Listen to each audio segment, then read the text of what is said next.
A farmer rescues a freezing dog during a snowstorm. He brings it into his barn, unaware of how much it will change his life.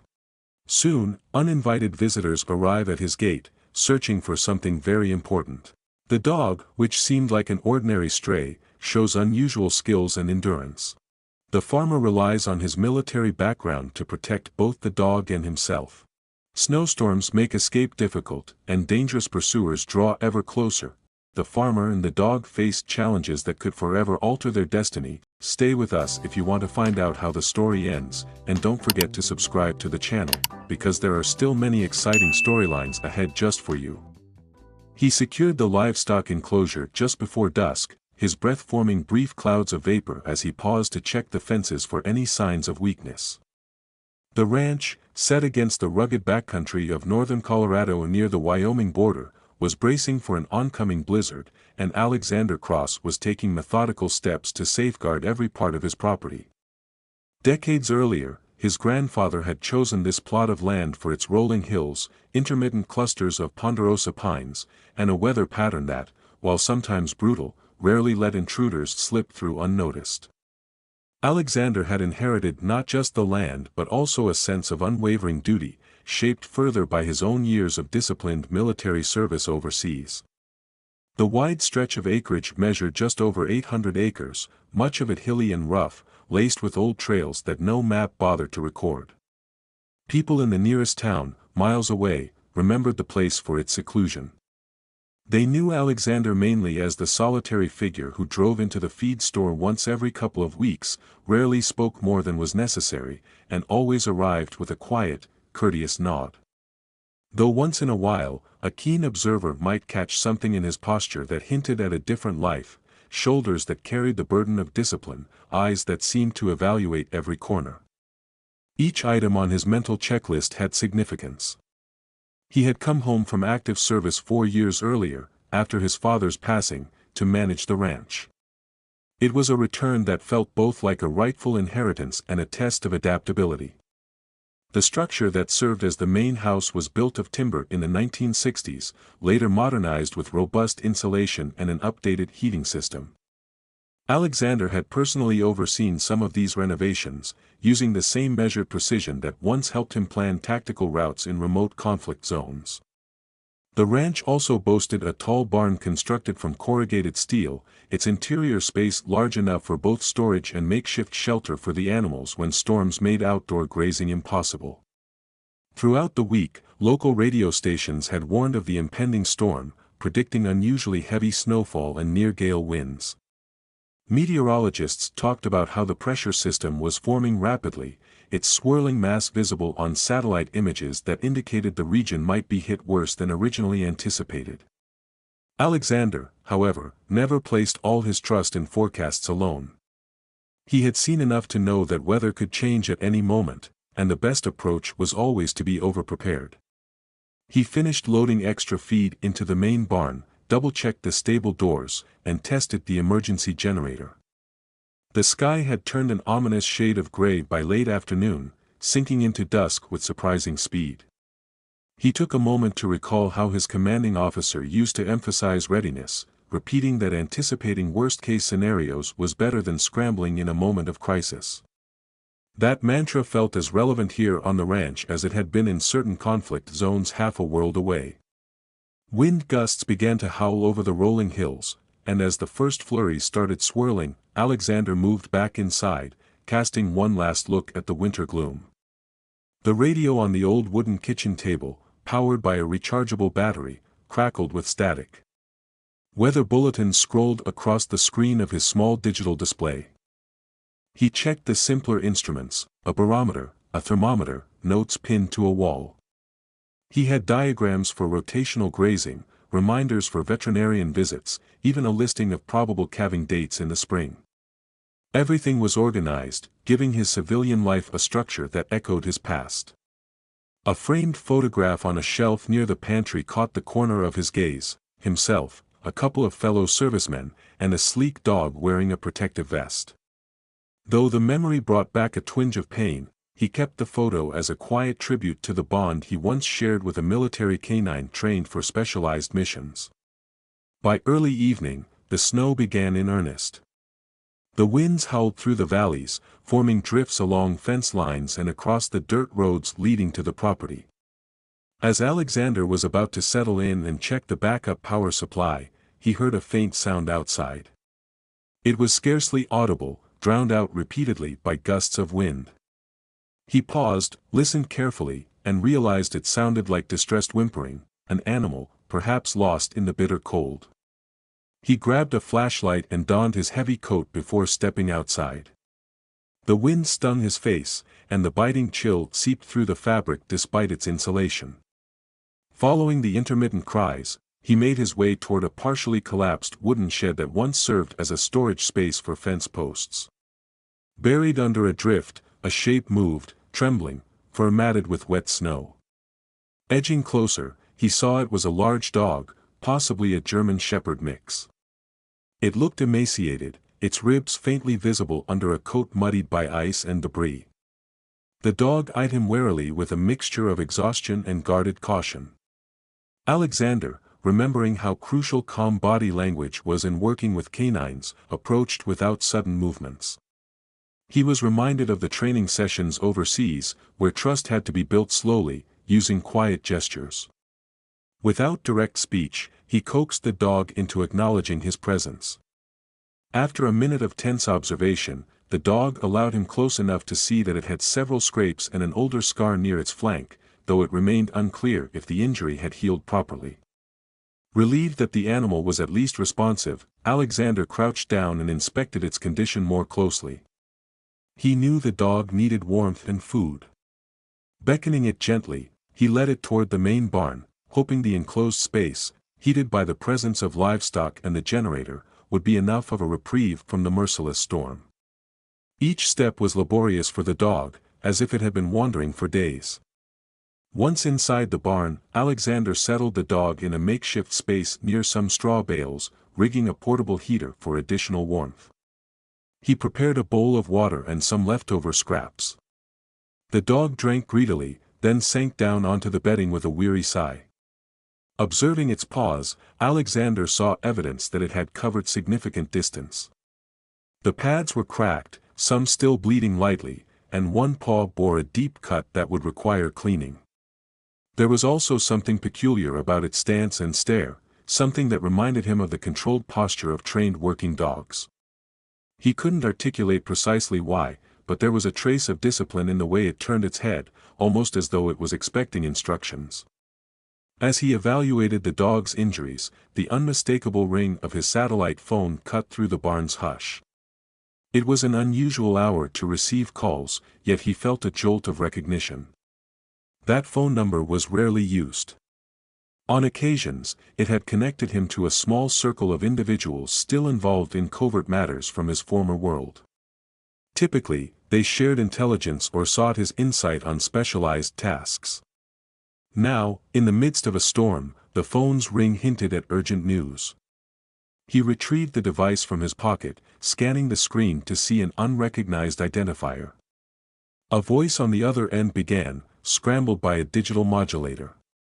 The individual delivered a cryptic message about emergency protocols in a neighboring county, referencing the southwestern region of the state. Something in the stilted monotone made him suspect it wasn't a genuine government alert. In the background, he heard a subtle series of beeps he vaguely recognized from old encryption gear. The call ended abruptly after insisting on immediate evacuation. He glanced at the dog, which had raised its head in response to the phone's ring, ears pricked. The storm raged through the night, battered by unrelenting winds. Inside the barn, the dog rested with labored breathing, occasionally opening its eyes to watch Alexander check the generator. Throughout this time, he noticed small gestures, subtle shifts in posture that suggested an advanced level of comprehension. Several times, the dog seemed to tilt its head when the wind rattled the barn door, as if it was analyzing the sound in a way that went beyond mere animal instinct. By the next morning, the snowfall was so thick that it had effectively sealed the property, turning everything into a vast expanse of white. Alexander ventured outside to assess the damage. Drifts had piled against the barn doors, partially blocking them. The main road would be impassable for days without heavy machinery.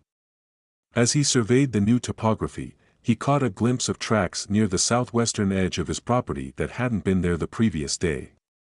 It was odd, considering the intensity of the snowfall, and it set off an internal alarm. Returning to the barn, he checked on the dog again. It stirred, then made eye contact with him and stood, albeit shakily. A curious mark on its neck, hidden beneath dirty fur, caught his eye, a faint outline, almost as though it once wore a specialized collar. In the service, he had encountered dogs equipped with advanced tracking devices, collars that could monitor vitals, integrate with cameras, or even respond to coded signals. Perhaps this dog had once been part of something similar, though official programs rarely left animals to fend for themselves. Though no direct words passed between them, there was a recognizable mutual trust. Alexander rummaged through a bin of medical supplies he had collected over the years, everything from disinfectant to bandages, some leftover from field kits. He meticulously cleaned the dog's injured paw. The dog tolerated the discomfort with minimal resistance, only flinching briefly. Alexander continued to sense that distinctive discipline. Most dogs might growl or attempt to pull away. This one seemed to be actively cooperating. When he rechecked the satellite phone, he found it had recorded a static-laden broadcast that evidently played overnight. The device, set to automatically store certain emergency frequencies, had captured another message referencing a cancelled initiative named Winterlight. Fragments of the broadcast suggested that a specialized canine from Winterlight had gone missing years ago, presumed lost. The code phrases sounded all too familiar, reminiscent of black-budget projects whose existence was never formally admitted. The dog perked its ears as though it understood the mention of Winterlight. Alexander reflected on the possibility that the random, battered creature he rescued might be connected to something beyond the usual scope of missing pet bulletins. He tried to recall old intel briefs, half-forgotten references to next-generation dogs trained for reconnaissance, infiltration, and even advanced problem-solving in conflict areas. The knowledge unsettled him. If this dog belonged to Winterlight, it would be carrying a trove of data and experiences, either locked away in its memory or embedded in hardware once attached to it. That evening, the wind and snow tapered off, leaving behind a silent, crystalline world. Alexander tested the waters by powering up his shortwave radio inside the ranch house, scanning for any additional signals. For a moment, all he encountered was a repetitive tone sequence and static. Then an automated voice cut in, listing coordinates that made no sense at first, followed by references to sub-zero storms in other parts of the region. It ended with a caution about unauthorized transmissions and a phrase that repeated multiple times in a synthetic accent, Redwood Protocol. Although Alexander had never heard of Redwood Protocol, he guessed it was some kind of top-secret directive. Meanwhile, the dog paced quietly near the door, occasionally shaking snow off its fur. Before dawn the next day, the temperature plummeted even more, intensifying the isolation of the property. Alexander felt a growing unease. While the dog dozed, he walked through the house, entering a locked storage space near the back. Inside were items he'd hoped never to need again, a small arsenal of firearms, tactical gear stowed away in sealed crates, and certain advanced pieces of surveillance equipment. His father's passing had forced a return to rural life, but it had not fully severed the connection to that earlier existence. He was no stranger to clandestine threats, and the swirling hints about Redwood Protocol and a missing Winterlight canine suggested that the situation might escalate quickly. He weighed his options. If Winterlight had indeed lost track of one of their dogs, there could be highly motivated individuals trying to retrieve it. The presence of new tracks in the snow the previous day made him suspect that others were already searching. He thought of the fresh bulletins referencing Redwood Protocol. More than once, he found himself glancing in the dog's direction, wondering just how much it understood and what role it had played in covert operations. As he hovered by the radio equipment, scanning frequencies, a second signal came through.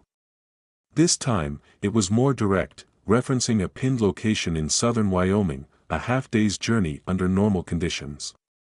A chill went down his spine, unrelated to the winter outside, as the mechanical voice repeated the phrase Redwood Convergence. The stillness of the ranch soon broke when he heard the distant chop of helicopter blades. He rushed outside, scanning the horizon, but the thick cloud cover prevented him from pinpointing the source of the noise. The dog remained at his side, its attention fixed skyward. The sound gradually faded, leaving only the hush of wind-lifted snow. That fleeting presence of a helicopter, especially in these weather conditions, signaled that certain agencies had resources beyond the typical scope of emergency services. Returning indoors, he examined the dog more closely and noticed a set of faint micro-scar lines near its left shoulder, reminiscent of surgical incisions. This discovery reinforced his suspicion that it might have had embedded tech. Specially developed trackers, advanced sensors, or biomedical enhancements were not out of the question for high-level canine units. He recalled rumors from his last year in service about a black project that tested the boundaries of how far they could push a dog's cognitive abilities and loyalty. Many had deemed it unethical, and rumors circulated that the project had folded after a catastrophic field incident. Throughout the day, the dog recovered physically, demonstrating an impressive level of resilience. Alexander provided more food and water, occasionally rotating in heated packs to keep the barn from getting too cold. Each time he passed the dog, he sensed a kind of watchfulness, an alert presence that went beyond basic animal survival instincts. He couldn't explain it fully, but it was as if the dog was standing guard over him just as much as he was protecting it. Late in the afternoon, an encrypted message appeared on his satellite phone. Unlike the earlier disjointed broadcasts, this one carried the signature code of Colonel Angelica Martinez, someone Alexander knew from prior missions. The message itself was short and devoid of direct speech, but it confirmed that Redwood Protocol had been authorized by unknown parties, referencing a possible extrajudicial retrieval mission. Without explanation of Redwood Protocol's full nature, the message ended, urging caution. Alexander's mind raced. If Redwood Protocol was connected to Winterlight, the dog might become the focus of a dangerous chase.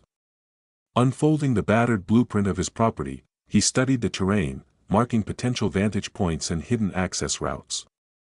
He had no illusions about what well-funded operatives could accomplish if they located his land. Nonetheless, it was better to plan now than react blindly later. Near sundown, the wind picked up once again, swirling loose snow around in a haze of glittering ice particles. The hush that fell over the ranch felt ominous, like the silence before a renewed battle. With measured care, Alexander carried more supplies to the barn, checked in on the livestock, and then paused to observe the dog. It met his gaze, lifting its head in silent acknowledgement. Perhaps it sensed the escalation too. In a move that felt almost surreal, the dog padded over to a corner where an old trunk rested beneath tarps. Nudging the tarp aside with its nose, it revealed a small storage case. Inside that case were some of Alexander's older scouting devices, thermal binoculars, a short-range signal jammer, and a battered digital interface that once linked with certain field tech. The dog then turned to look at him, as though making a suggestion. He hesitated, unsettled by how precisely it had guided him to that equipment.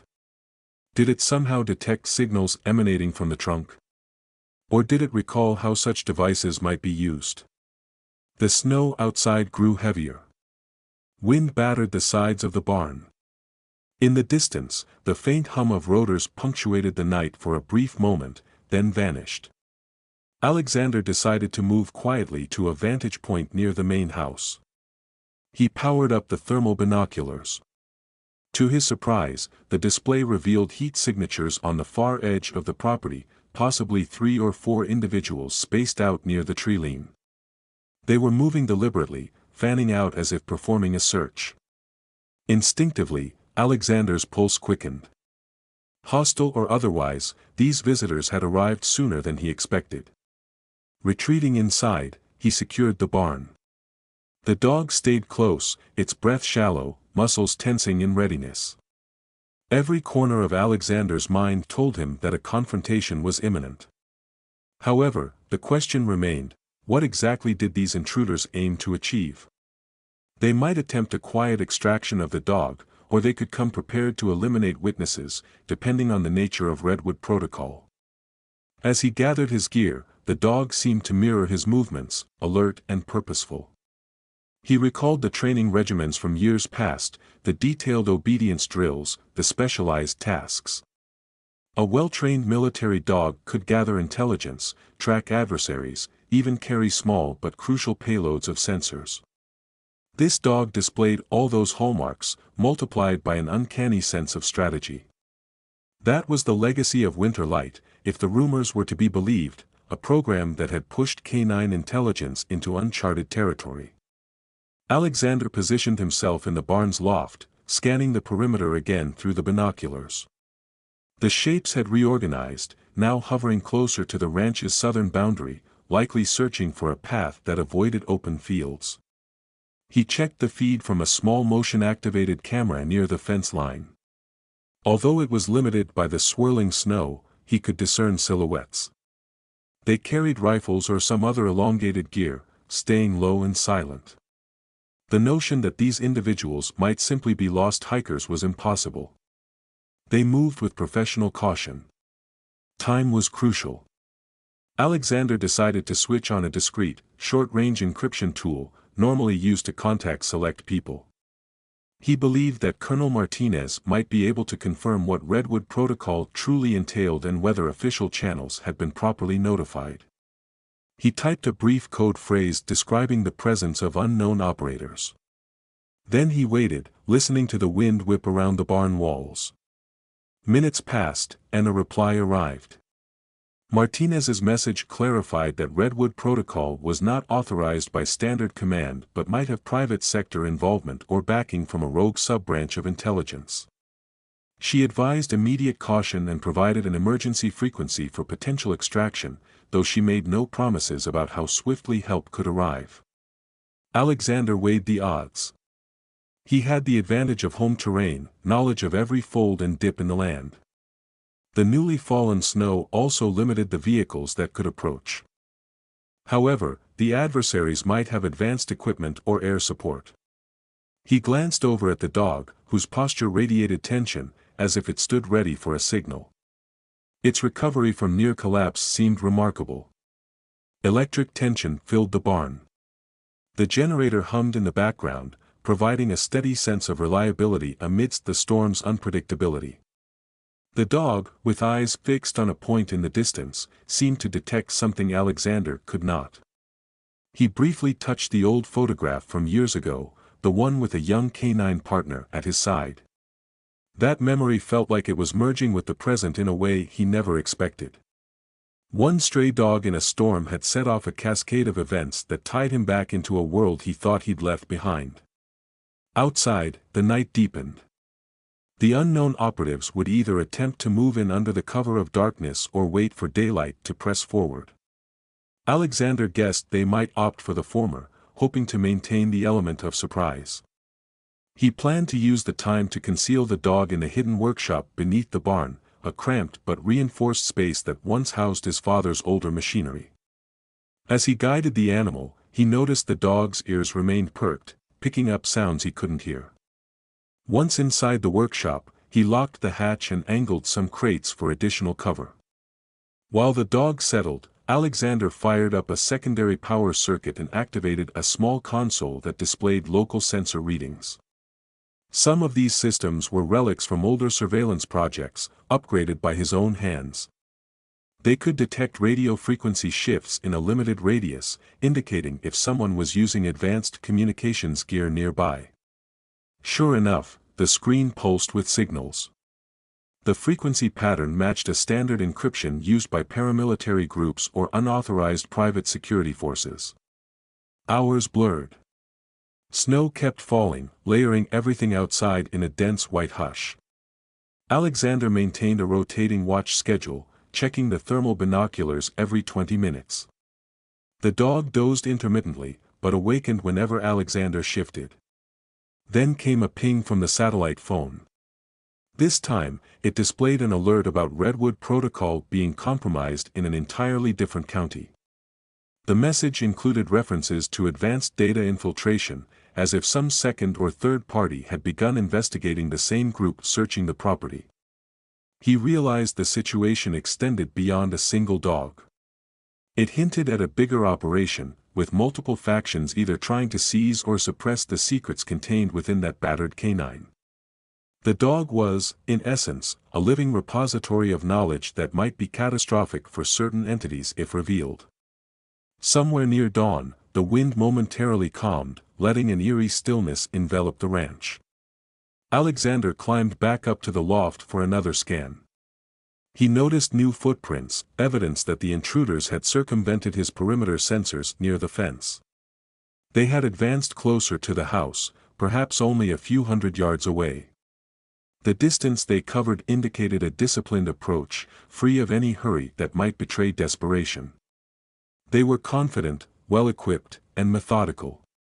In the workshop, the dog pawed at the floor, as if growing restless. Alexander understood. Prolonged waiting favored neither side entirely, but any sudden move would tip the scale. He reviewed the limited fallback options. There was a route on the north side of the property that wound into heavily wooded hills. The undergrowth there was thick, offering partial concealment. But in waist-high snow, that path could become treacherous. Nevertheless, if things escalated, they might have no choice but to attempt an escape and call for an emergency airlift. He then prepared gear for a potential exfiltration: a small backpack containing rations, water-purifying tablets, a medical kit, and a short-range beacon. He also tested a weatherproof tablet that contained topographic maps of the region.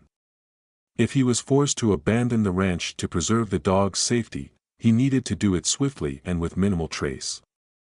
In the back of his mind, he weighed the heartbreak of leaving his property, possibly for good, but the alternative might be letting Redwood Protocol's operators claim the dog and bury the truth. The tension crystallized when a faint hiss of static broke over the console in the workshop. Something was jamming or scanning frequencies. He recognized the pattern from older field operations, used to isolate and block transmissions in a limited area. The dog lifted its head sharply, as if it too perceived the intrusion. Alexander suspected the intruders had begun a final step, severing all outside communication to corner him. Moments later, an intense beam of light swept over part of the barn, flickering through the cracks in the wooden walls. It was a handheld searchlight. The infiltration was starting in earnest. Alexander took a deep breath, quietly shifting a few crates to form a partial barricade near the hatch. He doubted the intruders expected a direct confrontation in the lower workshop, but he wouldn't rule it out. The dog pressed itself against the barricade, bracing as though it intended to defend the position. Alexander suppressed a jolt of adrenaline, recalling how in the past a well-trained military canine could be a formidable ally. This one had the advantage of specialized upbringing, possibly even enhancements from the Winterlight program. The question was how to deploy that advantage without exposing them both to lethal force. As the intruders advanced, Alexander thought back to the earlier messages. Redwood Protocol was not official. Colonel Martinez had implied it was some breakaway faction within or outside the government's recognized channels, meaning no standard chain of command would protect him. The presence of a single compromised dog carrying critical data had triggered a chain reaction that now brought armed agents to his doorstep. Snow crunched above, and footsteps echoed across the barn's main level. Alexander's heart pounded. The dog's body tensed. The situation had reached the tipping point. He resolved to protect the life he had built here and the unusual creature that had sought refuge during the storm. Even if it meant defying an entire clandestine initiative, he would hold his ground until a legitimate authority intervened or until he could ensure the dog's safe escape. He fought to maintain steady breathing. Thoughts raced about how best to proceed. The infiltration team above moved carefully, checking corners. Without direct speech, they signaled each other with glances of flashlights and subtle hand movements that Alexander caught glimpses of through gaps in the floor. He recognized that pattern: exercises taught in specialized units to minimize detection. This was no ad hoc group, these were professionals.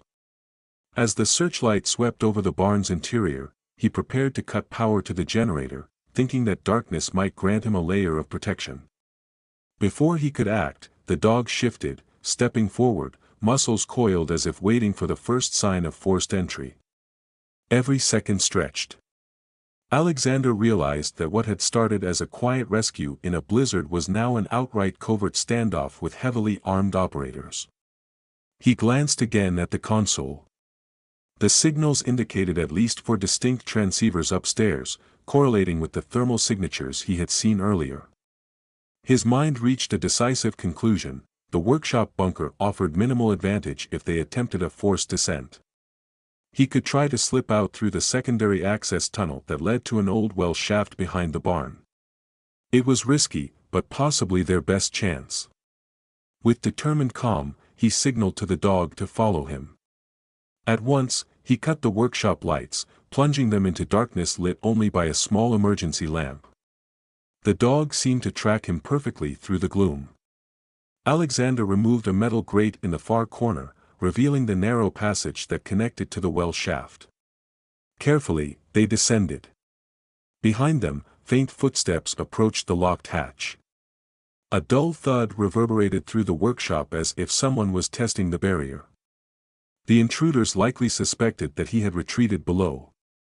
Heart pounding, Alexander pushed forward, resisting the urge to hurry, fearful that noisy movement could give away their exact path. The dog advanced with surprising agility for an animal that had been half frozen and injured just 2 days prior.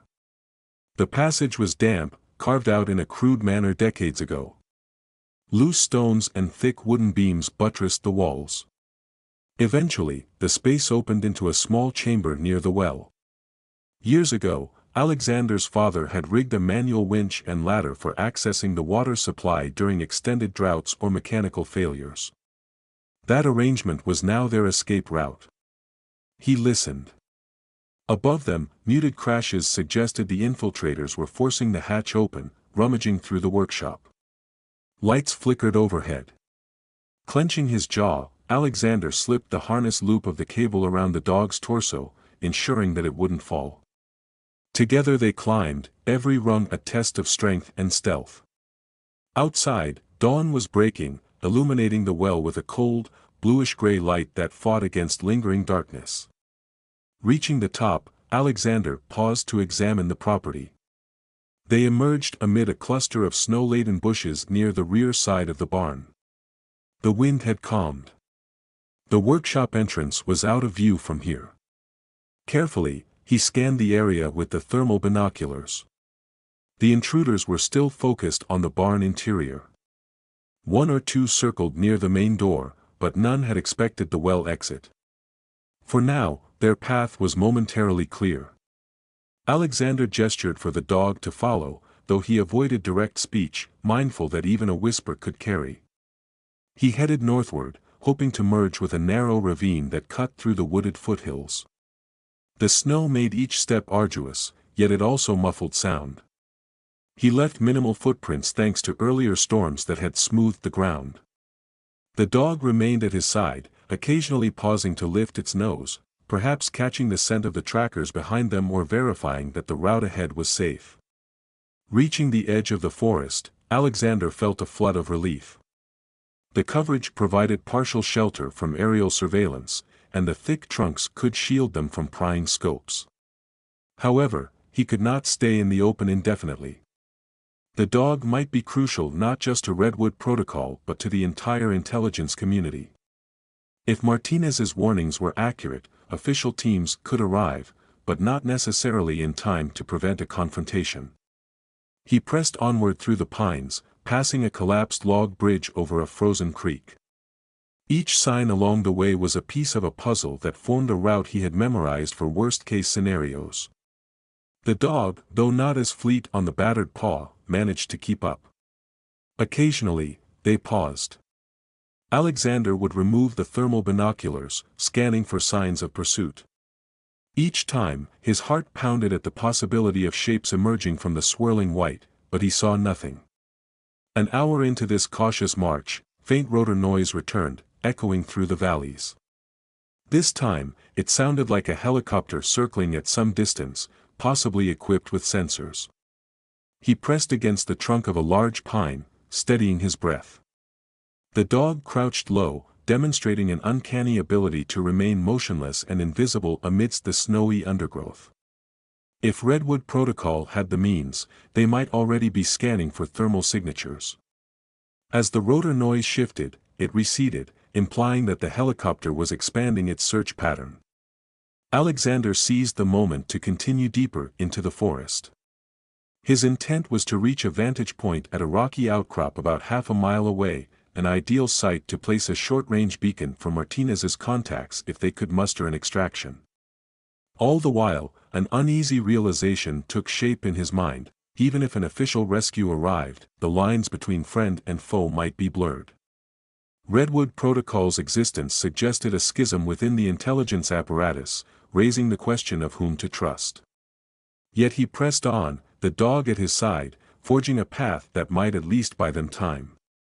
The air was cold enough that breath crystallized instantly. The snowfall lessened, turning into an intermittent flurry that occasionally granted glimpses of the sun's pale disk through the clouds. Navigating a steep incline, Alexander paused to refasten the dog's bandage, mindful that the trek might reopen its wound. The dog allowed him to handle the paw with minimal resistance, showing a level of calm that again resonated with advanced training. It occurred to him that the dog, in many ways, was leading him just as much as he was guiding it. Each time they changed direction, the animal seemed to sense the best path or notice a threat before it even registered in Alexander's mind. This synergy rekindled old memories of soldier canine patrols, where trust and intuition had to be instantaneous. He wondered if their bond was evolving beyond a chance encounter in the storm, propelled by shared danger. At the top of the outcrop, he tested a small device that extended a short antenna. Toggling it to the designated frequency, he broadcast a simple coded signal. Then he waited. Minutes later, a faint acknowledgement flashed on the screen, carrying the signature ID of Colonel Martinez's secure channel. Although no direct speech accompanied it, he interpreted the meaning: the request for extraction was acknowledged, but no immediate timeframe could be promised. He understood that the dog and the data it carried were far too sensitive, and any official team might also face intercept by Redwood's covert network. Retreating behind a cluster of boulders, he surveyed the valley below. The white expanse stretched out, crisscrossed by patches of forest and a half-frozen river. Somewhere beyond that horizon lay the roads leading to civilization, but also a labyrinth of conflicting agendas. For now, he resolved to dig in, use the terrain to his advantage, and protect the dog whose existence threatened to unearth secrets of a program that was never meant to see the light. High overhead, pale sunlight glinted on swirling snowflakes. The dog sat at his side, poised and unafraid, as if listening for signals from a world that had tried to discard it. With no word spoken, they formed an alliance of necessity, each mindful that their precarious predicament was only the beginning of an even deeper entanglement. The sun lingered low behind a veil of gray clouds as he crouched on the rocky outcrop, scanning the valley below for any sign of movement. The beacon he had activated moments earlier blinked faintly on the compact device at his hip, sending out its coded signal. Although he had received a brief acknowledgement from Colonel Martinez's secure channel, no indication followed about when or how official help would arrive. The cold air stung his eyes, and each breath condensed in the frigid dawn. Snow clung to every branch and boulder, forming a pristine but treacherous landscape. He was alone with the dog, and as the minutes passed, he felt certain that the interim belonged to Redwood Protocol's hunters. He edged back from the precipice, cautious not to dislodge loose stones that would tumble and echo through the silent morning. The dog remained close, lowering its body to keep out of sight. Every so often, it tilted its head in that uncanny way, as though it perceived signals beyond his range of hearing. Its posture radiated readiness, an unspoken vow to face whatever threat materialized. Much of Alexander's training cautioned him against anthropomorphizing animals, yet he could not ignore the dog's heightened awareness or the subtle intelligence in its gaze. It seemed to search for instructions, anticipating potential outcomes, as if the chase itself were part of an uncompleted mission. He recalled how the intruders had combed through his barn, likely searching for evidence of the dog's presence. Given the forced hatch and the rummaging, they would eventually realize he had fled through the old well shaft. Perhaps they had already scanned the property's perimeter and discovered tracks leading into the forest. He suspected they would not leave until they found decisive proof of the dog's fate. The first hour after dawn felt interminable. Alexander monitored the surrounding hills for silhouettes that might betray the presence of a tactical team. Whenever the wind died, he was greeted with an unsettling hush, broken only by the gentle crackle of ice shifting on tree limbs. The dog settled beside him behind a fallen log, ears poised to pivot at the faintest rustle. Each time Alexander considered moving, he paused to study the signals on the device, tiny flickers indicating that Colonel Martinez's channel was still out there, but unresponsive. Deciding to reposition, he inched deeper into the forest, weaving between thick pines and jagged rocks. The layer of snow absorbed most footfalls, letting him slip across the terrain with minimal noise. The dog followed, stepping carefully around broken branches and patches of ice. Eventually, they reached a narrow gully that sloped downward toward the far edge of his land. The route would bring them closer to the county road, though it remained unclear if that offered any real safety. Before venturing into that gully, he scaled a nearby cluster of boulders to gain a vantage point. Through the thermal binoculars, he scanned the lower stretches of forest. After a few sweeps, a faint heat signature caught his eye near a line of aspens. The figure moved methodically, pausing at intervals, likely a scout searching for footprints or broken twigs. Alexander guessed the scout worked in concert with others, creating a net to corral them. The dog watched quietly, shifting its weight from paw to paw. From his vantage, he saw that the scout carried a small device, possibly a handheld sensor or jamming unit. The presence of advanced gear confirmed once more that Redwood Protocol had resources at its disposal, including technology that standard law enforcement agencies seldom possessed.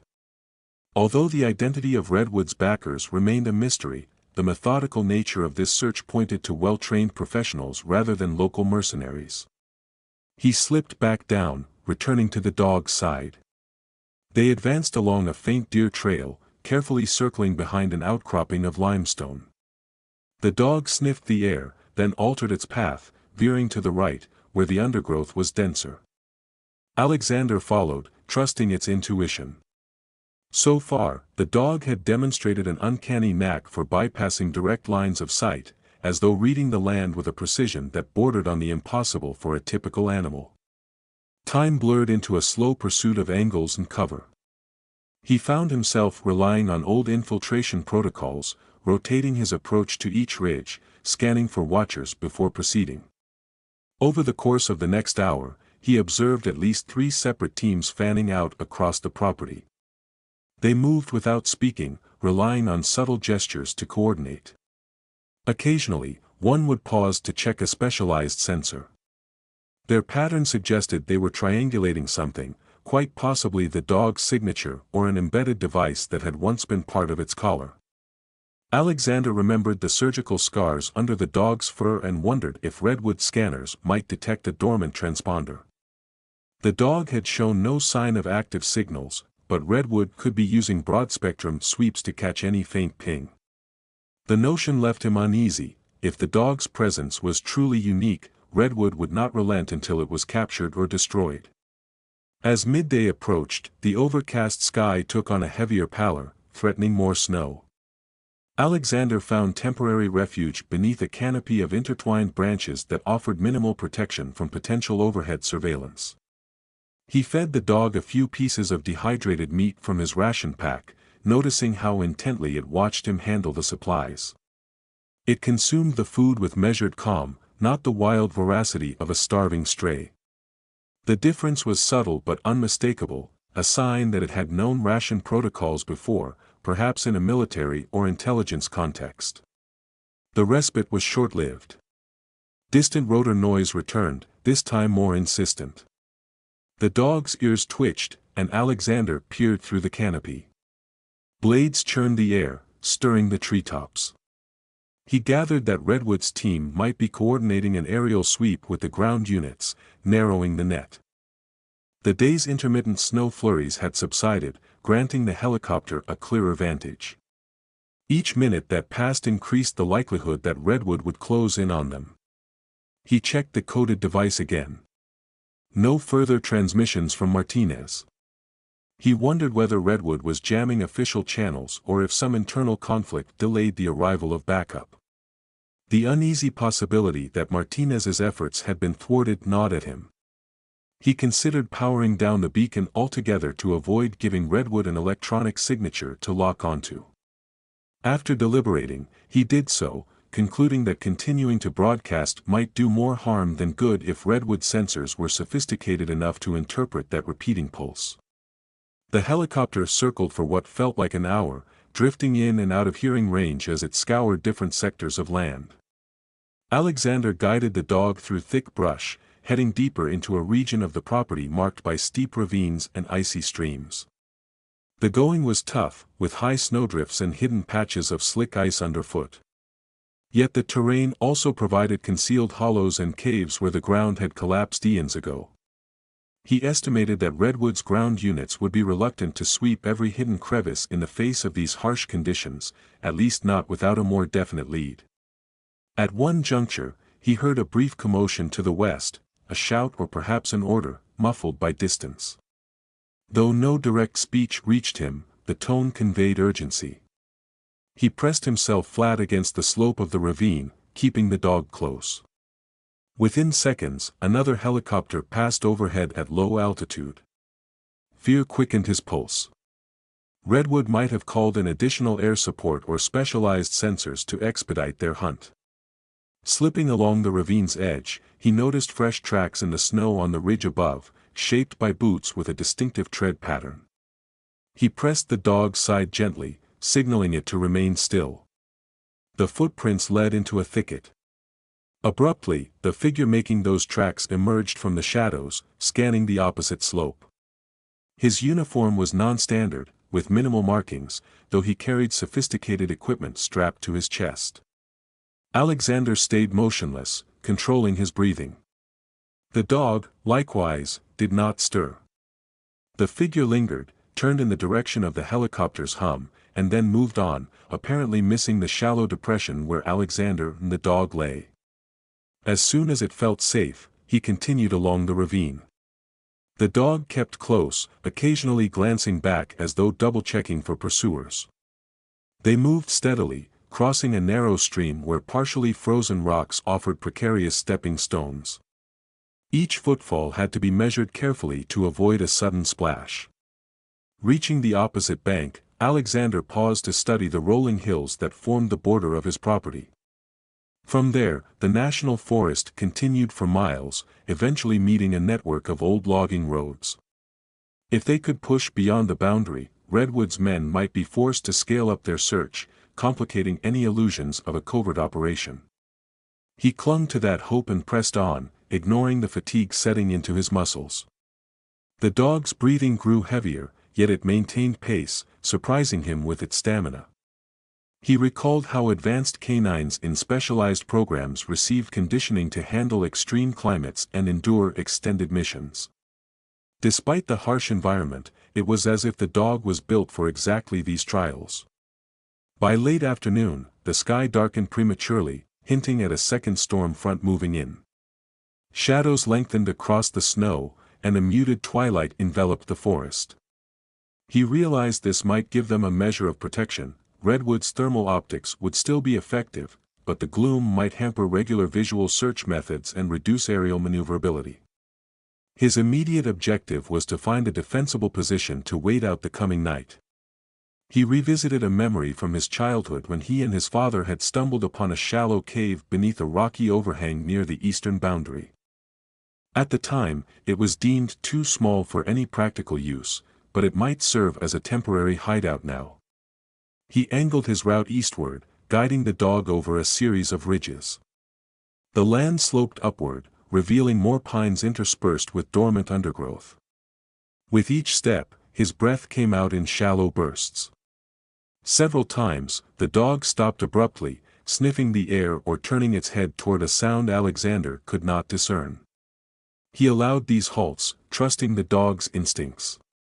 Once, he caught a glimpse through the binoculars of a team crossing a narrow ridge about half a mile to the southwest.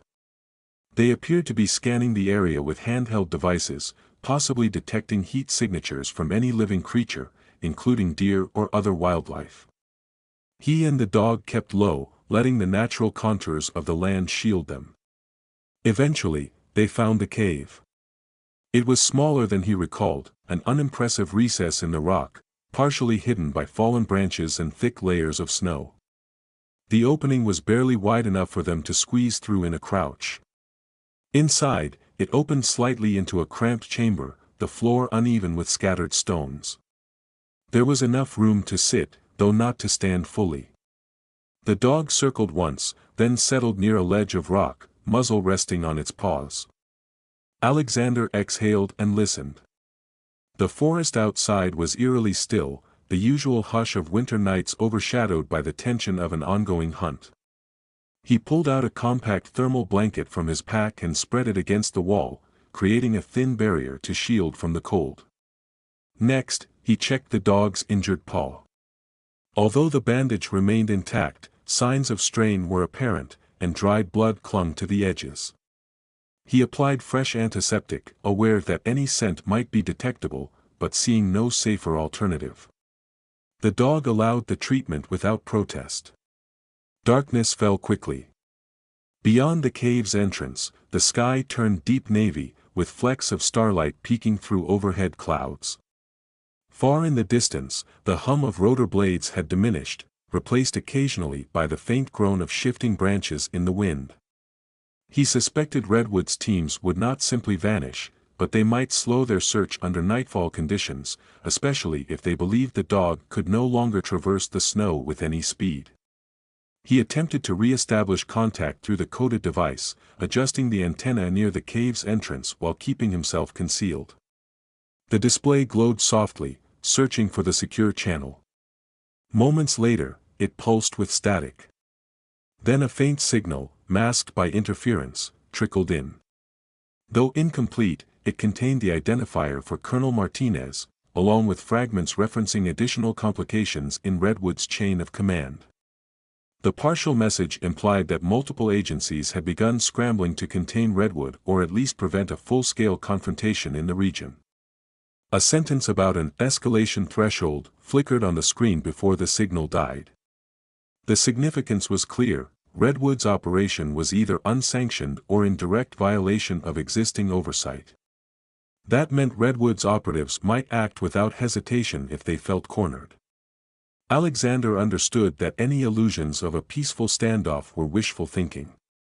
The dog's continued existence likely threatened Redwood's entire mission, especially if the animal carried evidence of illegal programs or unapproved expansions of defunct initiatives. He drew a slow breath, trying to plan. If Redwood truly was ramping up pressure, it might not suffice to lie low. Yet to break from cover and trek out of the area would be equally hazardous. He weighed the possibility of waiting for a legitimate extraction. Martinez's cryptic transmissions suggested that official help might still be hours or even days away. The dog shifted, rising onto all fours, eyes glinting in the dim light. It scratched lightly at the floor of the cave, then paused as if listening. Alexander leaned against the rock, focusing on external sounds. He detected something subtle outside, a crunch of snow, then a short pause, another crunch. It seemed like a single individual or perhaps two, moving carefully near the rocks above. The intruders might have circled around, methodically sweeping higher elevations. He inhaled sharply, gripping a small handheld sensor from his vest.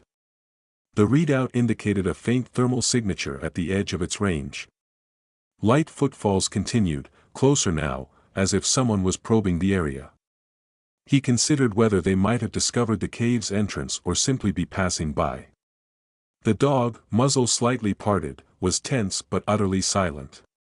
After a few agonizing minutes, the sounds receded, returning the forest to its prevailing hush. Alexander relaxed minutely. The dog lowered its head, though it remained on alert. The risk was clear: redwood units could be a stone's throw away at any moment, and one slip could give away their position. He decided to preserve what remained of the night's silence and rest. Tomorrow might bring fresh dangers, but exhaustion would only multiply any mistake. He alternated short dozes with alert spells, rousing whenever a breeze pushed through the trees or a twig snapped. The dog showed little interest in sleep, shifting occasionally to stand guard near the cave entrance.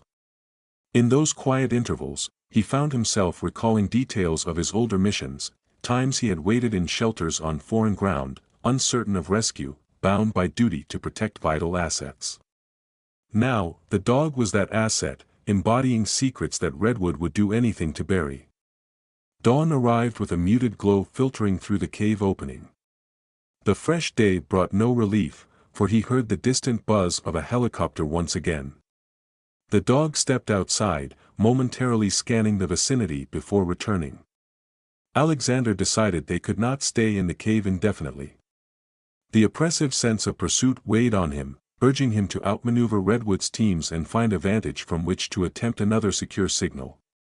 He emerged from the cave, scanning the horizon. The forest lay blanketed in new powder, which must have fallen during the early hours. This fresh layer could conceal older tracks while also making new ones more obvious. Crouching low, he pressed forward with the dog, heading along a ridge line that curved east. The plan, such as it was, involved reaching an elevated area that offered a panoramic sweep of the land. If Redwood had established a base camp or repositioned ground vehicles, he needed to know. As they advanced, the helicopter's noise grew louder, drifting somewhere to the north. He noted how the engine pitch varied, suggesting it was performing a systematic grid search. Periodically, the dog paused, pressing its body closer to the ground as though anticipating trouble. Alexander followed suit, flattening against snowy slopes whenever the rotor hum intensified. It occurred to him that Redwood might be employing thermal scanners from above, though the dense canopy and rocky terrain still provided some cover. At one point, Alexander risked using the thermal binoculars in broad daylight. From the crest of a rise, he scanned the far end of his property. He glimpsed a set of vehicles parked near an abandoned ranger station, a subtle sign that Redwood had set up a forward command post. Individuals milled around the vehicles, though it was hard to discern exact numbers or identify them from so far away. If Redwood had claimed that building as a staging area, it indicated a long-term commitment to the operation. He began to wonder if Martinez's team, or any official response, would arrive in time. The presence of multiple vehicles and persistent aerial coverage hinted that Redwood intended to escalate, not retreat. Weariness gnawed at him, but he steadied himself with the realization that Redwood might still be uncertain of his precise location. He resolved to use that uncertainty to gain some ground, if only he could find a safer route. While cutting across a frozen creek bed, he caught the reflection of something metallic in the distance. He ducked behind a fallen trunk, scanning carefully. A Redwood scout was kneeling near a clump of spruce, fiddling with a small disc-shaped device nestled in the snow. Alexander recalled seeing similar devices in specialized equipment catalogs, mobile sensors that could detect motion, track heat signatures, and even relay short-range communications. The Redwood scout finished calibrating the device, then moved on, evidently planning to plant an array of such sensors. This changed the equation. If Redwood began saturating the forest with sensor pods, the margin for stealth would shrink drastically. The dog seemed to sense the urgency. It angled its body toward Alexander, as if to prompt him to move before the net closed. A swift retreat back to the cave would gain nothing. Instead, he pressed forward, skirting around the scout's position by climbing a steep embankment that offered natural cover from view. He half slid, half crawled between snow-laden boulders, mindful of each movement. The dog navigated the slope with a surprising ease, finding footholds where he struggled. Once at the top, they rested behind a thick cluster of pines. Alexander tried to use the coded device again, but the readout displayed intermittent jamming signals. Redwood had stepped up interference, making it nearly impossible for him to send or receive messages in this area. Any hope of direct coordination with Martinez or outside authorities seemed slim. He pocketed the device and faced the dog, aware it was impossible to explain the intricacies of radio interference but wishing he could convey why immediate help was not materializing. Pressing on, they weaved between pine trunks until they reached another vantage point overlooking a small valley. The helicopter's presence receded to the north, though he suspected it would circle back soon. He knelt in the snow, scanning with binoculars. The sight that greeted him confirmed his fear. Redwood had deployed more personnel around the perimeter, some carrying specialized rifles, others monitoring handheld tablets. The pattern suggested they were coordinating a methodical sweep through every section of these woods. A swirl of wind carried the dull drone of engines up from below. At times, he thought he recognized the faint beep of sensor data being relayed, though it might have been his mind playing tricks under the strain. The dog nudged his side, then pricked its ears in the direction of the valley. He lowered the binoculars, ceding to the dog's instincts. While Redwood's net tightened, there might still be narrow channels to slip through if they timed it right. Another wave of flurries began drifting down, providing partial concealment, though also threatening to hamper visibility further. He recalled that the mountainous region to the east held old logging roads that eventually led to a neighboring county. If Redwood's operation was localized here, crossing into that county might momentarily reduce the density of their search. However, those roads lay many miles beyond a rugged pass, and with the dog's injured paw, a direct push might be too punishing. Yet the alternative, waiting for Redwood's net to close, was unthinkable. It was mid-afternoon when the dog unexpectedly halted, stepping away from the path Alexander had chosen and instead approaching a rock face partially obscured by thick brush. Curious, he followed. The dog began scraping away at layers of snow near the base of the formation, revealing a shallow depression that led into a crack in the rock. Although it was too narrow to serve as shelter, he suspected the dog had detected something else. Probing the crevice with a small flashlight, he discovered old metal piping and rebar, vestiges of an abandoned mine shaft that likely dated back decades. The space was mostly collapsed, but there could be a hidden entrance if enough rubble were cleared. He evaluated the structural integrity.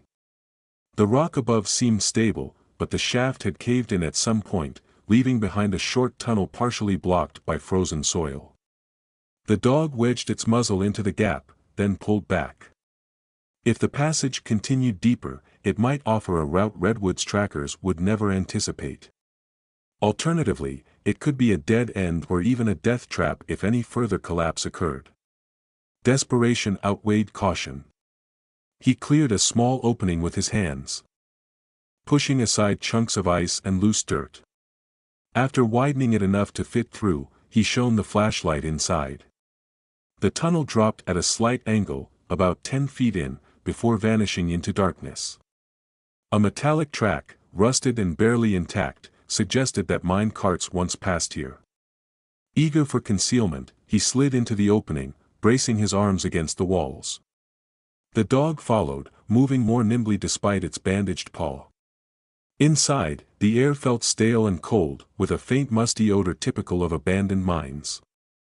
He crawled over broken beams and decaying planks. The flashlight illuminated irregular rock surfaces, some showing pickaxe marks from decades or perhaps a century earlier. Cobwebs crisscrossed overhead, trembling in the draft. Proceeding slowly, they reached a small chamber where the tunnel diverged into two narrow corridors. Both appeared fragile, with partially collapsed timbers leaning precariously against the walls. He paused, uncertain which route would lead them deeper underground rather than to another collapse. The dog took the initiative, sniffing at the corridor on the left before moving on to the one on the right. It lingered at the right corridor, glancing back at him. Unsure but trusting the dog's senses, he followed that path. The corridor descended gradually, each step carrying them farther from Redwood's watchful eyes above. He maintained a mental note of the direction, though the meandering route made it tricky to track exact bearings. Despite the ominous setting, he found some relief in putting distance between them and Redwood's perimeter. Every yard further underground might buy them precious time.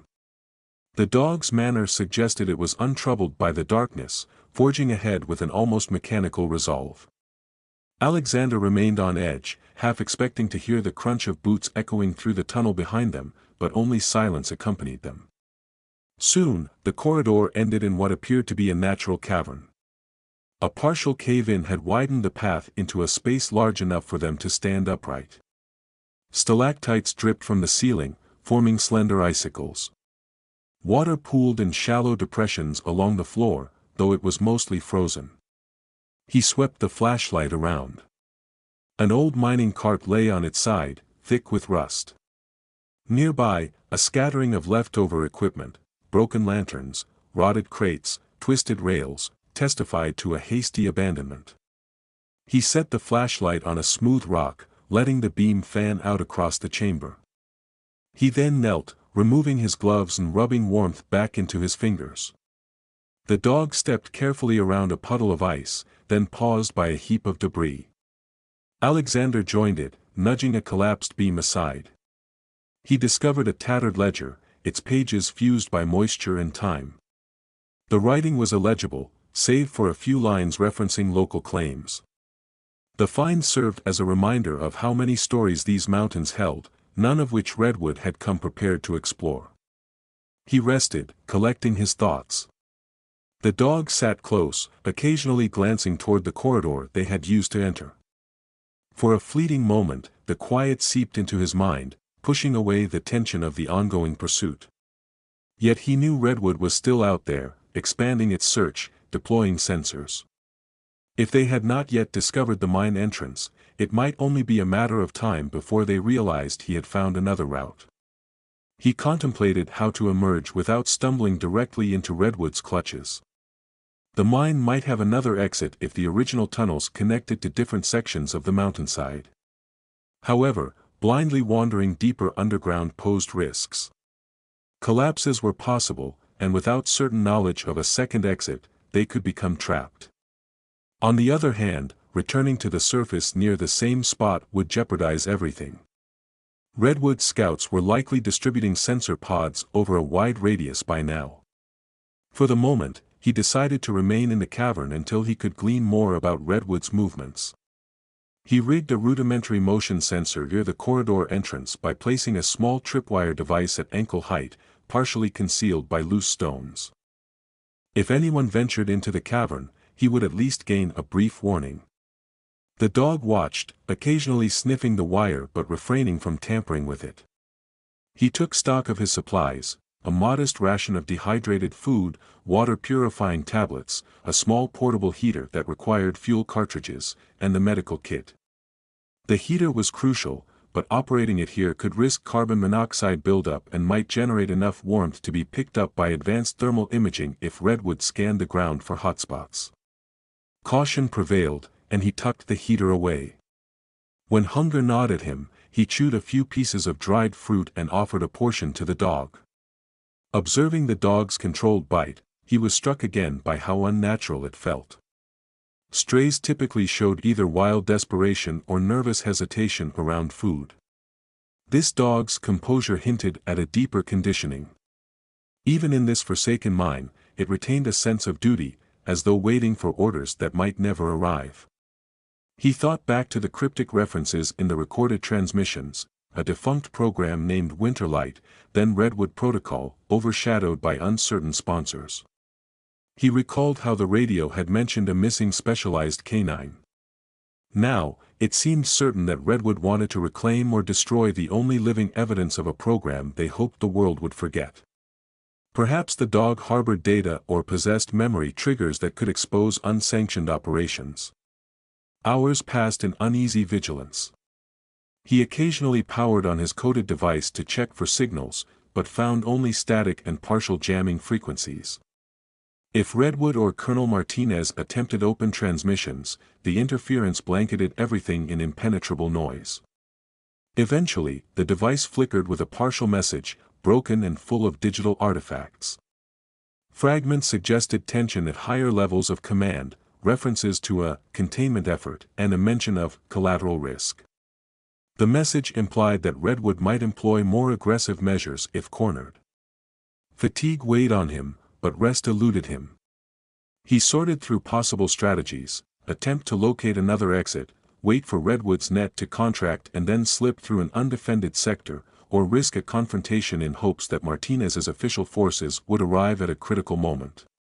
None of these options guaranteed a safe outcome for him or the dog. The dog, for its part, remained alert, occasionally patrolling the perimeter of the cavern, stepping carefully over loose stones. Eventually, he decided on a compromise. He would explore the mine further in search of a second exit, but remain cautious and ready to backtrack at the first sign of collapse or Redwood infiltration. Tying a length of paracord to a protruding beam, he secured a route back to this chamber if the tunnels branched or turned labyrinthine. The dog watched quietly, as though understanding the need for caution. He advanced into the gloom, the flashlight beam exposing walls stained by years of mineral seepage. The floor dipped and rose, forcing him to scramble over debris at points where timbers had rotted through. The dog navigated each obstacle, sometimes pausing to test the floor's solidity. The presence of old rails guided them deeper into the mine, though the rails themselves were twisted in places, suggesting partial cave-ins. At a junction, he found a rusted sign, barely legible. It might have directed workers to different veins of ore. Only a handful of letters remained, none indicating a clear path to an exit. Pressing on, he felt a rush of colder air from one of the tunnels. That faint current hinted at a possible opening to the surface. Encouraged, he followed it, mindful of his every footstep. The air indeed grew fresher, and the tunnel widened. Then he saw evidence of a collapse up ahead. A jagged mass of rock and soil blocked much of the passage. Within that rubble lay a tangle of iron beams and shattered wooden bracing. He shone the flashlight around the edges, hoping to find a narrow gap. The dog squeezed past some broken stones, disappearing from sight for a moment, then reappeared as if to confirm it had found no easy path. Discouraged, he realized the path might require extensive excavation. Every attempt to move the rubble risked further collapse. This was no quick escape route. He backed away, deciding it would be wiser to retreat to the main cavern, conserve energy, and see if Redwood's net might shift positions once the search patterns changed at dusk. If Redwood believed the dog and he were miles away, they might pull some forces back, leaving a window to slip out. Returning to the cavern took nearly half an hour. By the time they arrived, the stale air felt marginally warmer than the deeper tunnel, though it was still cold enough to see his breath. He coiled the paracord, storing it away. The dog settled again near the leftover mining cart, apparently content to rest. Alexander checked his tripwire device; it remained undisturbed. He allowed himself a moment to rest as well, leaning against the cavern wall, feeling the strain of stress and physical exertion. Though exhaustion pressed down on him, the knowledge that Redwood's teams were above, combing the forest, kept him from succumbing to sleep. In that dim environment, time lost its usual meaning. He tried to estimate day-night cycles, aware that every wasted hour might also be an hour Redwood used to tighten its hold. For now, the dog's steady presence reminded him that he was not alone in this hidden domain. Their alliance was forged by chance. He had offered refuge during a storm, only to find himself entangled in a deeper crisis. He remembered how it all began, the dog's whimper in the snow outside his barn. He had expected no more than a brief act of compassion. Yet the consequences had spiraled, returning him to a world of clandestine operations he thought he had left behind. Reflecting on that twist, he felt a bittersweet pang. Life rarely followed a simple path, and perhaps fate had always intended for him to stand between the innocent and the machinations of those who orchestrated Redwood Protocol. Hours trickled by in tense quiet. The dog eventually drifted into a light slumber, chest rising and falling with each breath. Alexander fought to keep his eyes open, though weariness overwhelmed him. An uneasy doze claimed him for a time, visited by fleeting images of swirling snow and the thunder of helicopters. When he stirred, he checked the tripwire again. It still lay undisturbed, but the darkness and quiet stirred an almost claustrophobic awareness of just how removed they were from the surface. He forced himself to stand and paced quietly around the cavern, stamping his feet to regain circulation. The dog lifted its head, then rose to follow his movements. Without direct speech, he felt the bond growing. The dog was more than a rescue, in many ways, it was a partner in survival. That unspoken companionship bolstered him against the weight of isolation.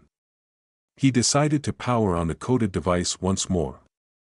Static hissed, accompanied by intermittent bursts of digital noise. Suddenly, a partial message broke through, a female voice, heavily distorted by encryption and jamming. Although the words were mostly garbled, he recognized the cadence as Colonel Martinez's. In broken fragments, the transmission implied that official assets were encountering stiff resistance, possibly from Redwood's own backers. Several references to escalation and unauthorized lethal force peppered the message. Then the signal cut off abruptly, leaving him gripping the device in frustration. No immediate rescue was coming. Redwood was entrenched.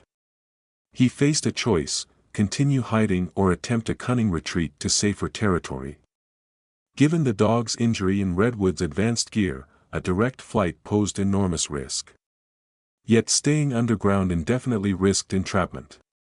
He realized that Redwood might eventually discover the mine entrance.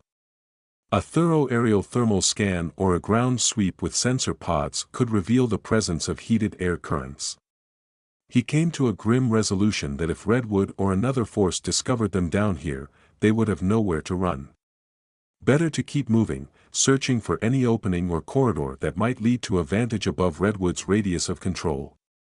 If fortune smiled, he might find a means to slip behind Redwood's lines. Steeling himself, he gathered his belongings, motioned to the dog, and cast one last look around the cavern. With no other path forward, he would test the other corridor they had bypassed earlier. The unknown beckoned, as did the faint but persistent current of air that might lead them out. He approached the corridor, bracing for the possibility of more cave-ins or labyrinthine passages. The dog followed, unwavering, as though it, too, understood that remaining here was a perilous compromise. Together, they vanished deeper into the silent underworld, guided only by a solitary beam of light and the thin hope that somewhere in the darkness lay a chance at freedom. He moved carefully, testing each footstep on the uneven ground while the flashlight's narrow beam illuminated warped timbers and mineral-streaked walls. The air felt damp against his face, carrying a ghostly echo each time his boots scraped the stony floor.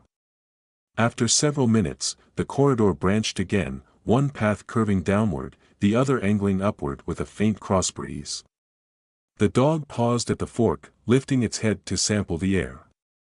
Its ears twitched as though registering something in the higher tunnel. Alexander stood still, observing the slow swirl of dust motes in the pale glow of the flashlight. The upward route might lead toward an opening, yet every choice was a gamble. The dog turned toward the higher path, muzzle barely parting in a silent signal of interest. He decided to trust the dog's instincts. The past days had shown that this was no ordinary animal, it carried a trained discipline that transcended common strays. Moving toward the sloping passage, he soon noticed a trickle of water trailing down from the ceiling, melt from the winter snows or some natural seepage. The floor here was slick with rivulets that pooled in shallow depressions. They advanced with caution, mindful that a fall or sudden shift in the crumbling beams could trigger a cave-in. After a slow ascent, they emerged into a narrower chamber dotted with shards of rock that likely fell from the ceiling over the years. The air felt fractionally fresher. Maybe the surface was not far. A battered wooden crate lay on its side, a rusted pickaxe propped against a broken support beam. The wood had rotted to the point of disintegration at any touch. He made a mental note that this area, while less claustrophobic, might still collapse under any significant stress. The flashlight's glow danced across the walls, revealing pockets of quartz glimmering faintly beneath layers of dust. The dog sniffed along the base of the left wall, its posture tense. Although no sound reached Alexander's ears, the dog's muscles coiled, suggesting it sensed something deeper in the mine. He extinguished the flashlight momentarily, letting darkness envelop them, hoping to catch any flicker of light that might filter in from ahead. He could discern only blackness, but the dog remained transfixed. He decided to wait, listening intently. The hush of the mine was complete, no voices, no footsteps, just the steady drip of water. Eventually, he turned the flashlight on again, lowered so that the beam angled across the floor, trying not to illuminate the chamber's ceiling. They advanced, each step accompanied by the crunch of small stones underfoot. Alexander felt a thin rush of air at his back, indicating the corridor behind them still allowed some airflow. Ahead, the passage dipped briefly, then rose again, creating a minor trough. The dog navigated this trench gracefully, while Alexander had to brace himself against the sloped walls. At one point, his boot slipped on a patch of mud, sending pebbles clattering into the darkness. He froze, breath catching in his throat, worried the noise might echo far enough for Redwood scouts to pick up if they were searching the surface. But the underground labyrinth absorbed the sound with a muffled resonance. At last, they found a section where the overhead beams had given way entirely, revealing a partial collapse. Fragments of daylight glowed from above, filtering through a mess of broken timber, loose soil, and a few half-buried beams. He shielded his eyes, unaccustomed to the brightness after so long in the mine. A swirl of frosty air poured in, carrying the scent of pine and damp earth. He crouched near the base of the collapse, carefully pushing aside chunks of old wood. The dog stood beside him, ears pricked as it watched for any sign that the barrier might shift. The hole in the ceiling appeared large enough for them to squeeze through, leading out onto some stretch of terrain. On the far side, Alexander glimpsed a sliver of a snow-laden hillside, branches sagging under the weight of the recent storm. He tested the structural integrity of the collapsed zone, tugging gently on a diagonal support beam. It wobbled but held. His hope flared, they might be able to claw their way out without bringing the entire debris pile down. He motioned for the dog to stay back as he cleared additional fragments. Every piece he moved threatened to unsettle the precarious mass of soil above. With slow deliberation, he carved a narrow tunnel upward. The brightness grew stronger, illuminating the corridor in pale bluish light. The dog paced anxiously, but kept silent. When he finally judged the opening stable, he hauled himself upward through the crumbling gap, boots knocking loose a small cascade of dirt behind him. Emerging onto the surface, he found himself in a hollow near the base of a rock outcrop, half concealed by shrubs weighed down with snow. Broken timbers jutted from the ground as though some monstrous jaw had spat them out. He scanned the surroundings, a scattering of fir trees and boulders, with the slope continuing uphill to the south. The air was crisp, but eerily still, absent of helicopter noise or distant voices. They had apparently surfaced in a secluded pocket of the forest. The sun hovered behind a bank of clouds, indicating mid to late afternoon. He leaned back into the hole, extending a hand. The dog scrambled up, pushing with its hind legs, easily slipping through the opening. Outside, it shook itself vigorously, sending a spray of dirt and snow into the air. The fresh breeze ruffled its fur. For a heartbeat, Alexander allowed himself to appreciate the sight of open sky, even if it was ashen and subdued. After so many tense hours in darkness, the freedom to move in open space felt almost miraculous. Yet the relief was brief. He remembered that Redwood's teams had methodically been extending their search. Now that he had emerged on a different part of the mountainside, he could no longer assume Redwood's pattern or location. Switching on the thermal binoculars, he performed a cautious 360-degree survey. The slope below looked quiet, no telltale bursts of heat or moving figures. Farther up the ridge, however, he spotted faint heat signatures. They were distant enough that he couldn't discern how many operators were there, but it was at least two, possibly more.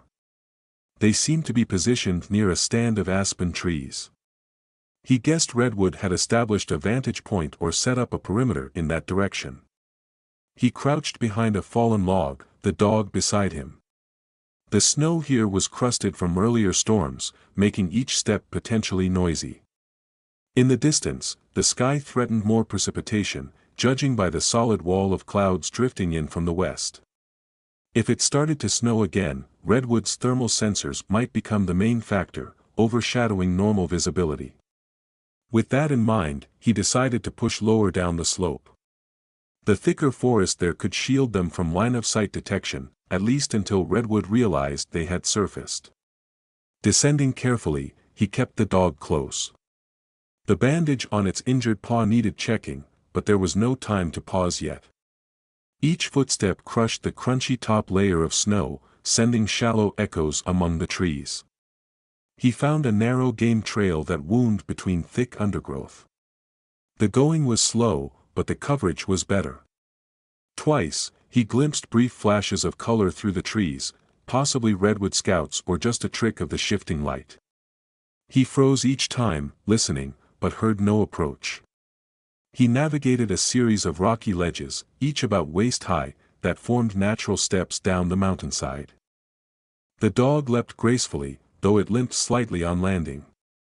Alexander paused to examine the bandage. It was soaked with melting snow, tinged pink where blood had seeped through. He replaced it with a fresh strip of gauze from his pack, whispering an apology for the discomfort. The dog let him do so without protest, its dark eyes steady. Lower in the valley, a narrow creek snaked among the evergreens. Approaching it, he checked again through the binoculars. Downstream, the faint outline of a small cabin or shed appeared nestled among the trees. He remembered that decades ago, various squatters or old trappers had built makeshift shelters in these woods. This structure looked abandoned, but it might serve as temporary cover. On the other hand, Redwood could have already scouted it. He weighed his options. The dog peered in the same direction, as if it, too, considered whether the cabin could provide respite. In the end, the possibility of a sheltered hideaway, even a rickety one, was too tempting to pass up. Thunderous clouds continued to roll overhead, hinting at a worsening storm that could hamper Redwood's aerial capacity while also making ground travel torturous. If he and the dog got caught in an open blizzard without adequate shelter, they'd be vulnerable. They threaded through a cluster of pines, finally emerging near the creek. The water tumbled over ice-covered rocks, forming miniature cascades that hummed in the winter stillness. Each crossing step had to be placed with precision to avoid plunging through thin ice or slipping off a slick boulder. The dog tested the surface with its front paw, then hopped over the creek in 2 bounding strides, landing awkwardly but maintaining balance. Alexander followed, using a partially submerged log for support.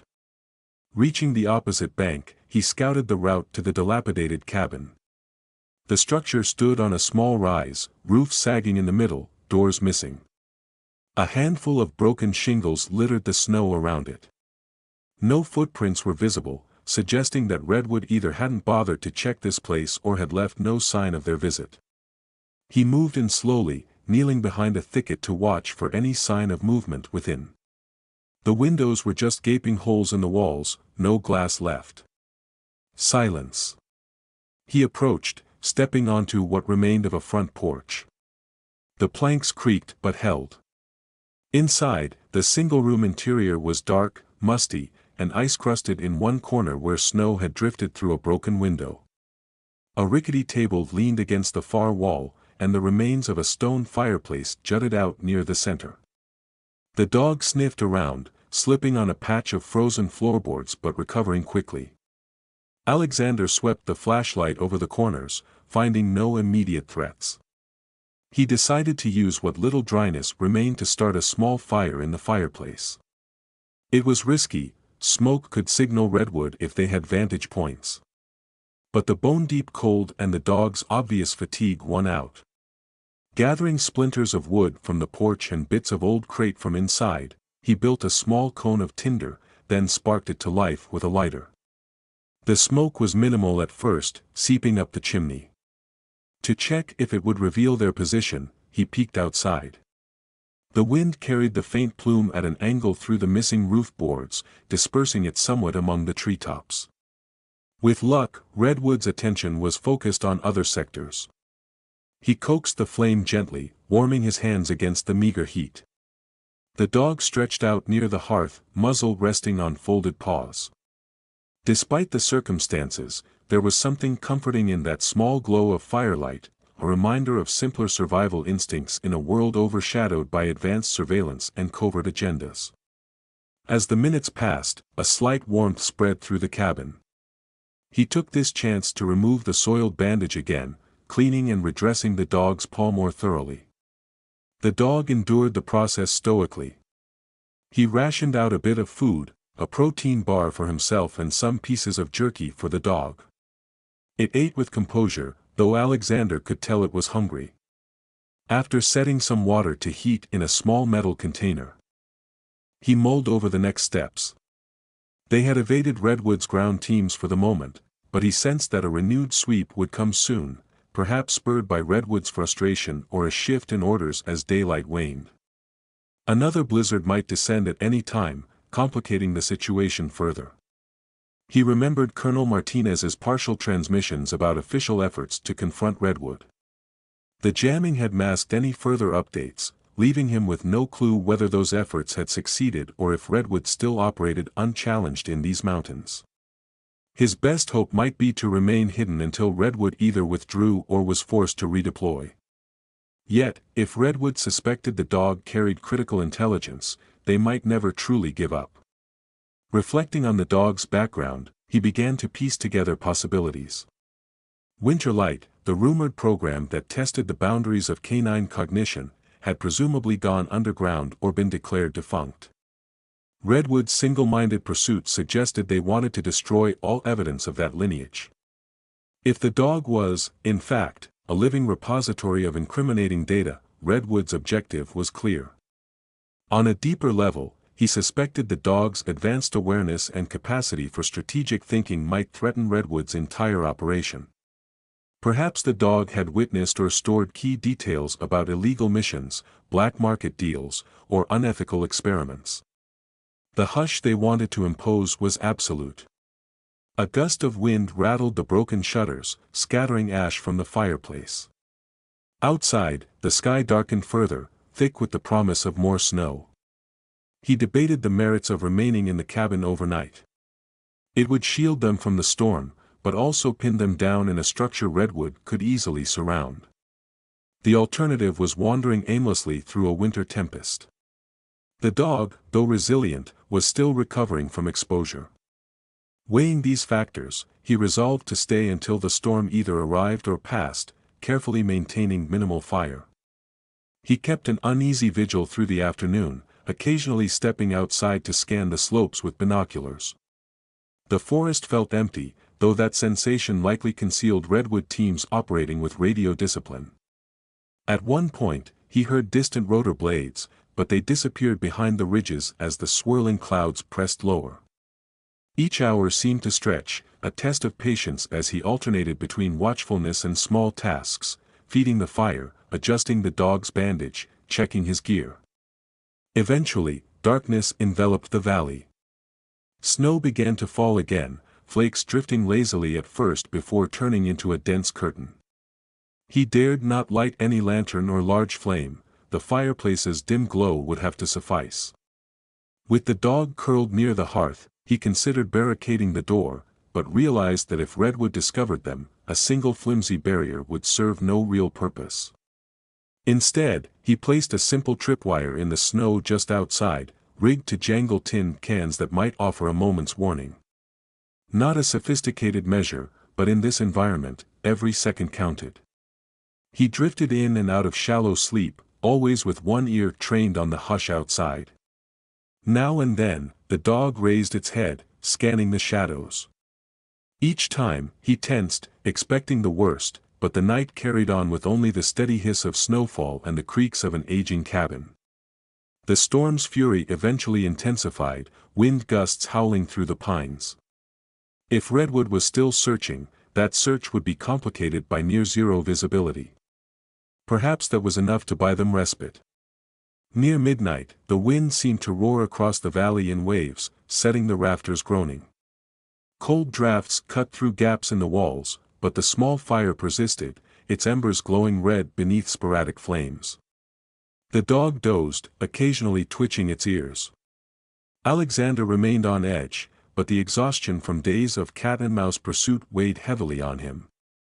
He closed his eyes for what felt like an instant and awoke to a faint clinking sound outside. Immediately alert, he checked his surroundings. The dog was already on its feet, peering through the open doorway. The clinking grew louder. It might have been the improvised tripwire contraption. He extinguished the last flickers of the fireplace, plunging the cabin into semi-darkness, then retrieved his thermal binoculars. Edging to the doorway, he peered through a gap in the wall. Snow swirled violently, but in the faint gloom, he detected a human silhouette stumbling near the porch. A second silhouette appeared behind the first, taking slow, cautious steps. They wore no obvious insignia, though it was impossible to tell in the storm. He realized they might have set off the tins by accident while seeking shelter, or perhaps they had followed footprints to the cabin. If these figures were Redwood operatives, stealth was no longer an option. With adrenaline surging, he guided the dog to a position near the back wall, quietly taking cover behind an overturned table. The silhouettes drew closer, apparently scanning the windows with beams of light. One figure approached the doorway, halting just outside. Seconds stretched into eternity.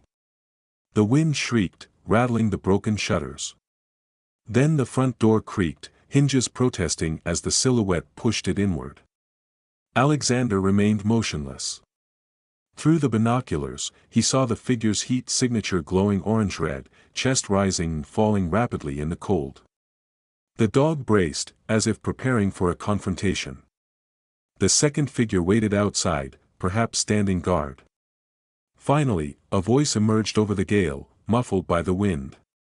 The words were unintelligible, though the tone suggested caution.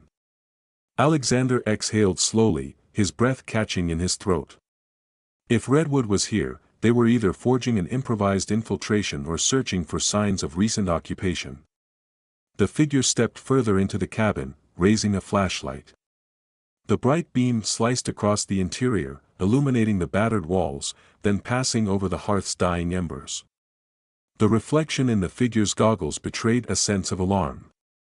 Alexander froze. The dog stood completely still, pressed behind the table. The intruder swept the flashlight around and, for a moment, missed their hiding spot. A second pass, however, revealed the overturned furniture. The beam halted. The intruder moved a hand toward a side holster. Alexander read the posture, a soldier or paramilitary stance, not a hapless wanderer.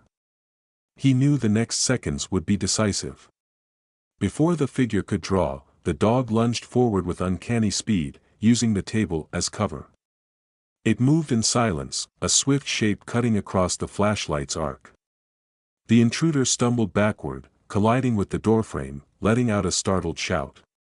In that instant, Alexander sprang up, wrestling the intruder's wrist away from the weapon. The flashlight clattered to the floor, scattering the beam erratically. A brief, desperate struggle ensued. The second figure rushed in from outside, trying to aim a weapon, but the dog snapped at their arm, forcing a wild shot into the rotted ceiling. Splinters rained down. Alexander slammed the intruder he held against the wall, disarming them with a practiced move gleaned from years of close-quarters training. The intruder's hood slipped back, revealing a face mostly covered by a tactical balaclava.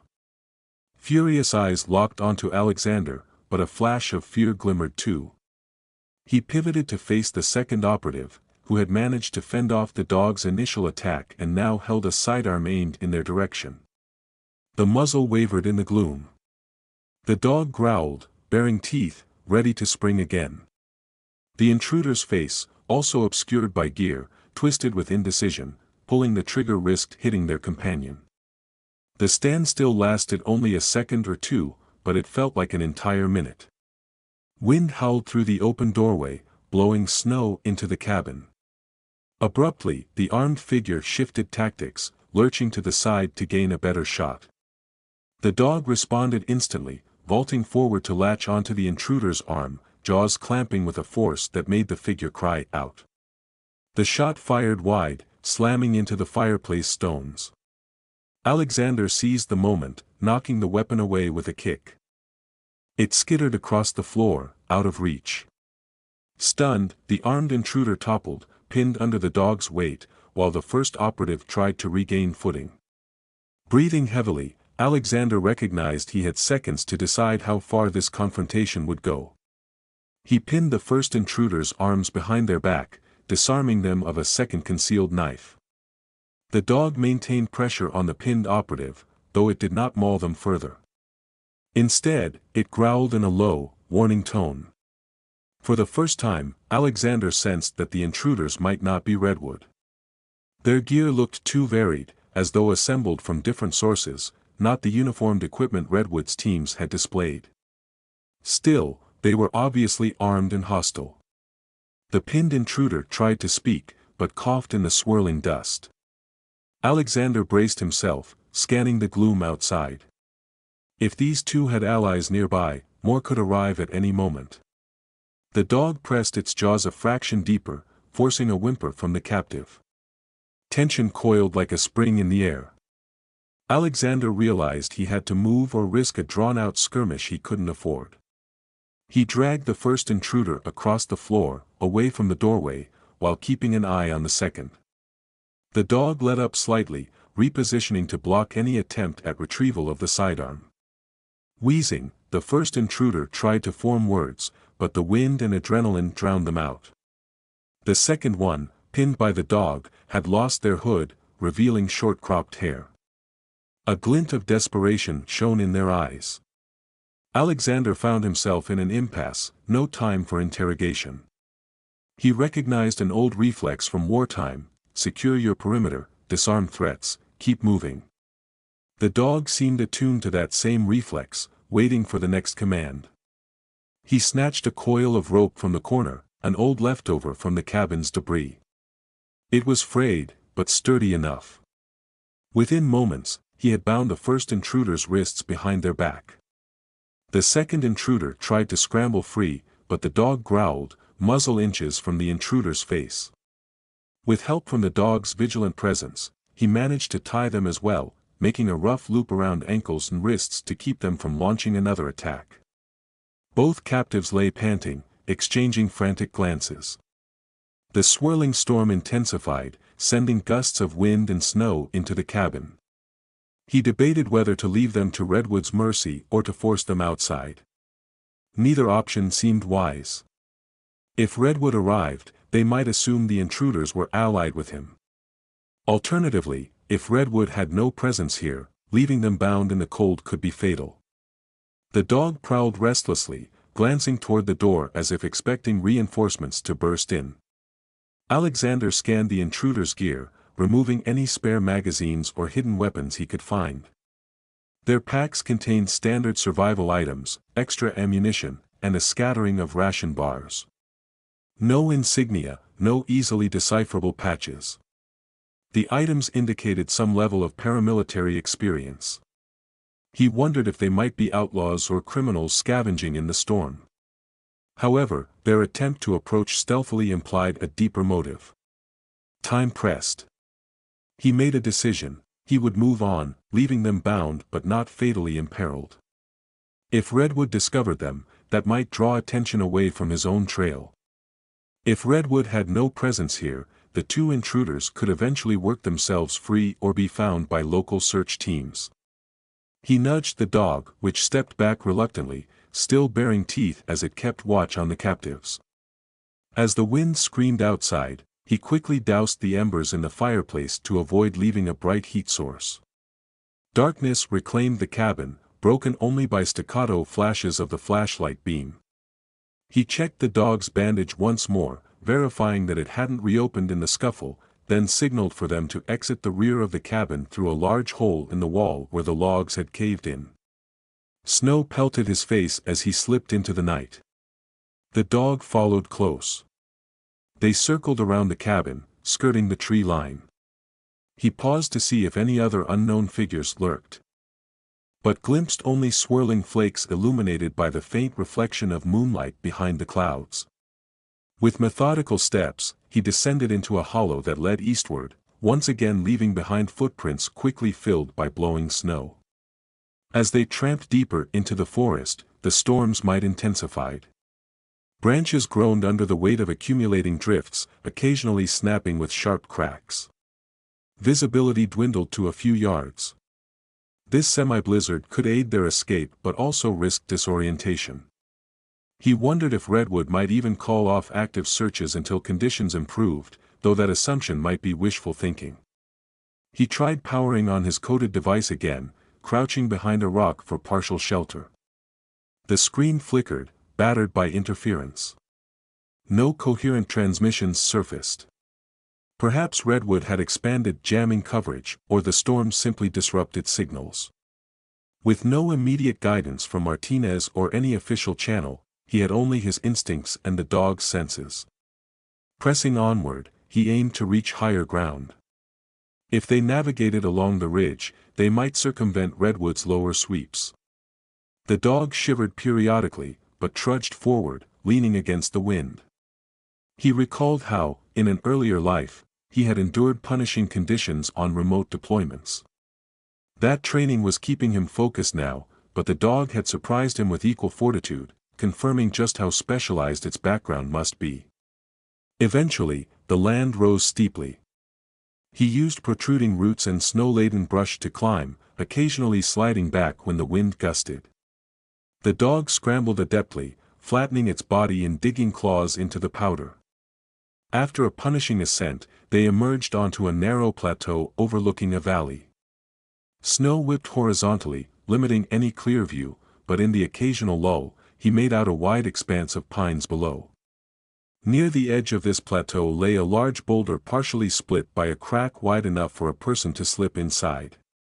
It offered scant protection, but even minimal shelter from the wind would be an improvement. He squeezed through the opening, guiding the dog after him.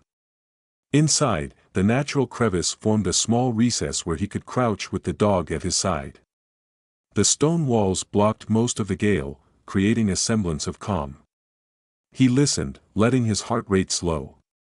He thought about the two intruders he left bound in the cabin. That encounter reminded him that Redwood might not be the only danger lurking in these mountains. Whether those figures were mercenaries, scavengers, or something else, he had no time to unravel the mystery. Survival remained the priority. He only hoped they wouldn't quickly free themselves and trace his path. Dawn found them hunched in that rocky shelter, battered by the storm's unrelenting presence. The wind had begun to taper, leaving behind a landscape blanketed in fresh snowfall. The dog stirred at the first sign of daylight, stepping out of the crevice to shake off clumps of ice. Alexander followed, blinking at the glare of a world transformed. Drifts piled waist-high in some places, forming impassable barriers. Others stretched in gentle slopes that might hide redwood scouts or sensor pods. He climbed atop the boulder to scan the horizon with binoculars. The sky remained overcast, but at least the snow had ceased for the moment. Panning across the valley, he detected no immediate movement. He suspected Redwood would take advantage of the brief break in weather to recalibrate their search. He also recalled that the dog's original injuries suggested it had been traveling for days before reaching his barn, so Redwood might have been pursuing it for some time. That pursuit would likely continue until they confirmed their target was neutralized. As he dropped down from the boulder, he re-evaluated the dog's condition. The limp persisted but seemed less pronounced than before. Maybe the rest had helped. He rewarded the dog with another sliver of jerky. Watching the animal devour it, he marveled at how their paths had converged, a solitary rancher, a stray dog carrying secret knowledge, both now entangled in a labyrinth of covert agendas. They pressed onward toward a line of craggy cliffs to the southeast. If the topographic map in his memory served him correctly, beyond those cliffs lay a more inhabited region. Perhaps they could slip into the outskirts of a small town or connect with a road that official forces might monitor. The route, however, was fraught with challenges, from avalanche-prone slopes to redwoods' uncertain deployment. With no communication link re-established, he had to assume Redwood was still in control of local signals. By mid-morning, he paused on a ridge that offered a long view of the foothills below. A thin sunbeam broke through the clouds, illuminating the white-draped forest. Using the binoculars again, he found a cluster of shapes near a distant clearing. Zooming in, he recognized several figures clad in darker outfits, accompanied by snowmobiles or lightweight tracked vehicles. This was a new development. Redwood had likely introduced motorized transport to navigate the deep snow. They seemed to be assembling equipment or perhaps establishing a base camp. He counted at least 6 people and 2 vehicles, but there could be more hidden by trees. If Redwood was consolidating resources, they might push deeper into these hills soon. The idea of outrunning snowmobiles on foot, especially with the dog's injury, was grim. They had to remain invisible or find a route that the vehicles couldn't traverse. A memory surfaced of narrow canyons to the southeast, difficult terrain that might give them an edge.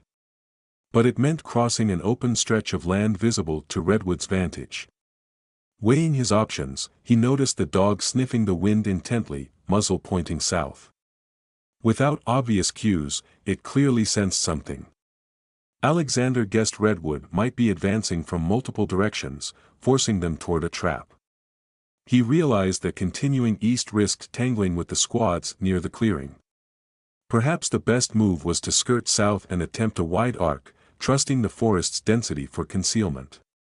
The journey would be arduous, but he was out of time for half measures. Setting out with renewed urgency, they descended a slope of scattered boulders, picking a path that kept the clearing out of direct line of sight. Bending around a stand of spruce, they entered a region of the forest that looked untouched by footprints or vehicle tracks. The branches hung low with clumps of snow, occasionally releasing small avalanches that plopped onto the ground. He found a faint deer trail, though it was mostly covered. Each step took concentrated effort to avoid sinking to the knees. The temperature rose slightly around midday, softening some of the snow, which clung to his boots in heavy clumps. Exhaustion loomed, but he pushed on.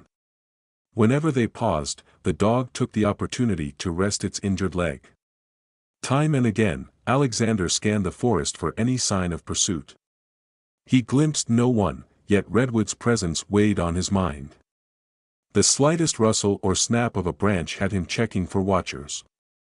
Gradually, the terrain sloped downward into a valley cut by a winding river. The water was not fully frozen, flowing dark and swift beneath chunks of ice. A half-collapsed wooden footbridge spanned a narrow channel. Approaching cautiously, he tested the timbers. They were slick and brittle, but might hold their weight. He considered the alternative of fording the river, which would be too risky for the dog given the strong current and the chance of ice breaking. The footbridge offered the only immediate crossing, dangerous though it was. He stepped onto the first plank. It groaned but did not break. Carefully, he inched forward, distributing his weight. The dog, reluctant, stood at the bridge's edge. He coaxed it by tapping a gloved hand on the next plank. With a low whine, the dog placed its front paws on the timber, then quickly padded across, tail low. About halfway, one plank cracked under Alexander's boot, dropping his leg into frigid water. He stifled a cry as the cold pierced him. Struggling not to tilt the entire bridge, he used his arms to brace against the handrail, pulling himself free. The dog waited anxiously on the far side. Panting, shivering, he managed to reach solid ground. Water dripped from his soaked pant leg, quickly turning to ice in the winter air. He cursed silently, thinking how any prolonged wetness could lead to hypothermia. He rummaged in his pack for a spare pair of socks, removing his boot to wring out the excess water. The dog watched, ears angled in concern. He forced himself to remain calm. The immediate danger of redwood overshadowed the discomfort of a wet leg. Pressing on, they crept along the river's edge for a while, using thick shrubs as cover. The flow of water masked some of their noise, a welcome advantage. The midday sun, veiled by high clouds, offered little warmth, but at least the snowfall had eased. Around an hour later, they reached a curve where the river widened, and a stone shelf jutted from the bank.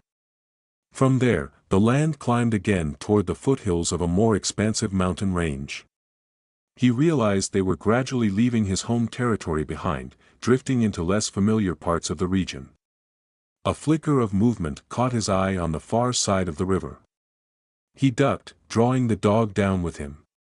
Peering through the binoculars, he spotted a lone figure in dark attire ascending a slope.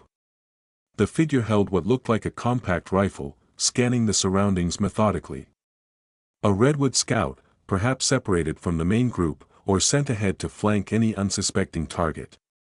He considered the distance, too far for easy confrontation, but close enough that if the scout used binoculars, he might spot them. Staying prone, Alexander waited until the scout vanished over the ridge. The sense of entrapment returned, reminding him that redwood likely had watchers in all directions. Attempting to find a safe route south, he decided to deviate from the riverbank, cutting into the forest again to mask their movements. The dog seemed to agree, nose to the wind, occasionally turning back as if checking they weren't followed. Afternoon wore on, each hour consumed by laborious trekking over snow-laden ground. When the first signs of dusk appeared, long shadows creeping beneath the pines, he knew they needed shelter. Temperatures would plummet once more, and redwood might intensify night operations with thermal gear. He scanned the area, discovering a rocky bluff pockmarked with shallow caves. None looked particularly deep, but one might suffice for an overnight hide. Selecting a cavity behind a collapsed row of rocks, he squeezed inside and found just enough space to sit upright. The dog nudged in after him, ears angled forward as it sniffed the stale air. It wasn't comfortable, but it offered better protection than sleeping in the open. He cleared loose stones from the entrance, piling them to create a partial barrier against the wind. The dog circled a few times, then settled on the icy ground, exhaling in what seemed like relief. He clicked on a small flashlight, shading it with his hand to avoid casting a beam that might be visible from outside. Checking the dog's paw, he saw the new bandage was still intact, though stained from constant walking. He sighed, rummaging for another length of gauze. The dog tolerated yet another round of cleaning, though it trembled slightly when the cold water made contact. He forced down a protein bar and some sips of water, feeling the toll of unrelenting vigilance. In the faint glow of the flashlight, he reviewed the day's events. They had escaped the mine, clashed with unknown intruders, and evaded redwood thus far. Every move felt reactionary, spurred by necessity, with no chance to plan a final resolution. Did redwood's presence hint that a larger conflict was unfolding, or was this entire region locked down to capture one elusive dog? Part of him wondered if redwood had begun covering their tracks in more violent ways, eliminating any witnesses. In the hush of the cave, the dog rested its head on its paws, eyes half closed. He thought of how he had lived a mostly solitary life on his ranch, never expecting such a collision with clandestine forces. Yet here he was, pinned between a black-budget chase and a moral duty to protect a creature that carried dangerous secrets. If Colonel Martinez was still out there, perhaps an official rescue team could break Redwood's stranglehold. But the longer this dragged on, the more he doubted external help would come swiftly enough. Outside, night fell in earnest. He extinguished the flashlight, nestling against the cold stone, wishing for the warmth of a proper sleeping bag or a functioning heater. Each minute of rest might aid them, but Redwood's unblinking search also marched on, night vision goggles cutting through darkness, sensors prowling for warmth. The dog dozed fitfully, ears flicking at every noise. A branch cracked somewhere, carried on the wind. Each small sound set Alexander's heart pounding, scanning the gloom for silhouettes. Eventually, sheer exhaustion forced him into a half-sleep. Strange dreams flitted across his mind, fragments of old operations overseas, swirling with the image of the dog limping through a snowstorm. He snapped awake once, uncertain how much time had passed. The dog remained at his side, silent. Outside, a waxing moon lit the snow in pale silver. Hours later, just before dawn, he stirred again, plagued by the realization that Redwood could be mere yards away in any direction. Nevertheless, morning arrived with a cold clarity. He crawled out of the rocky crevice, scanning the tree line with binoculars.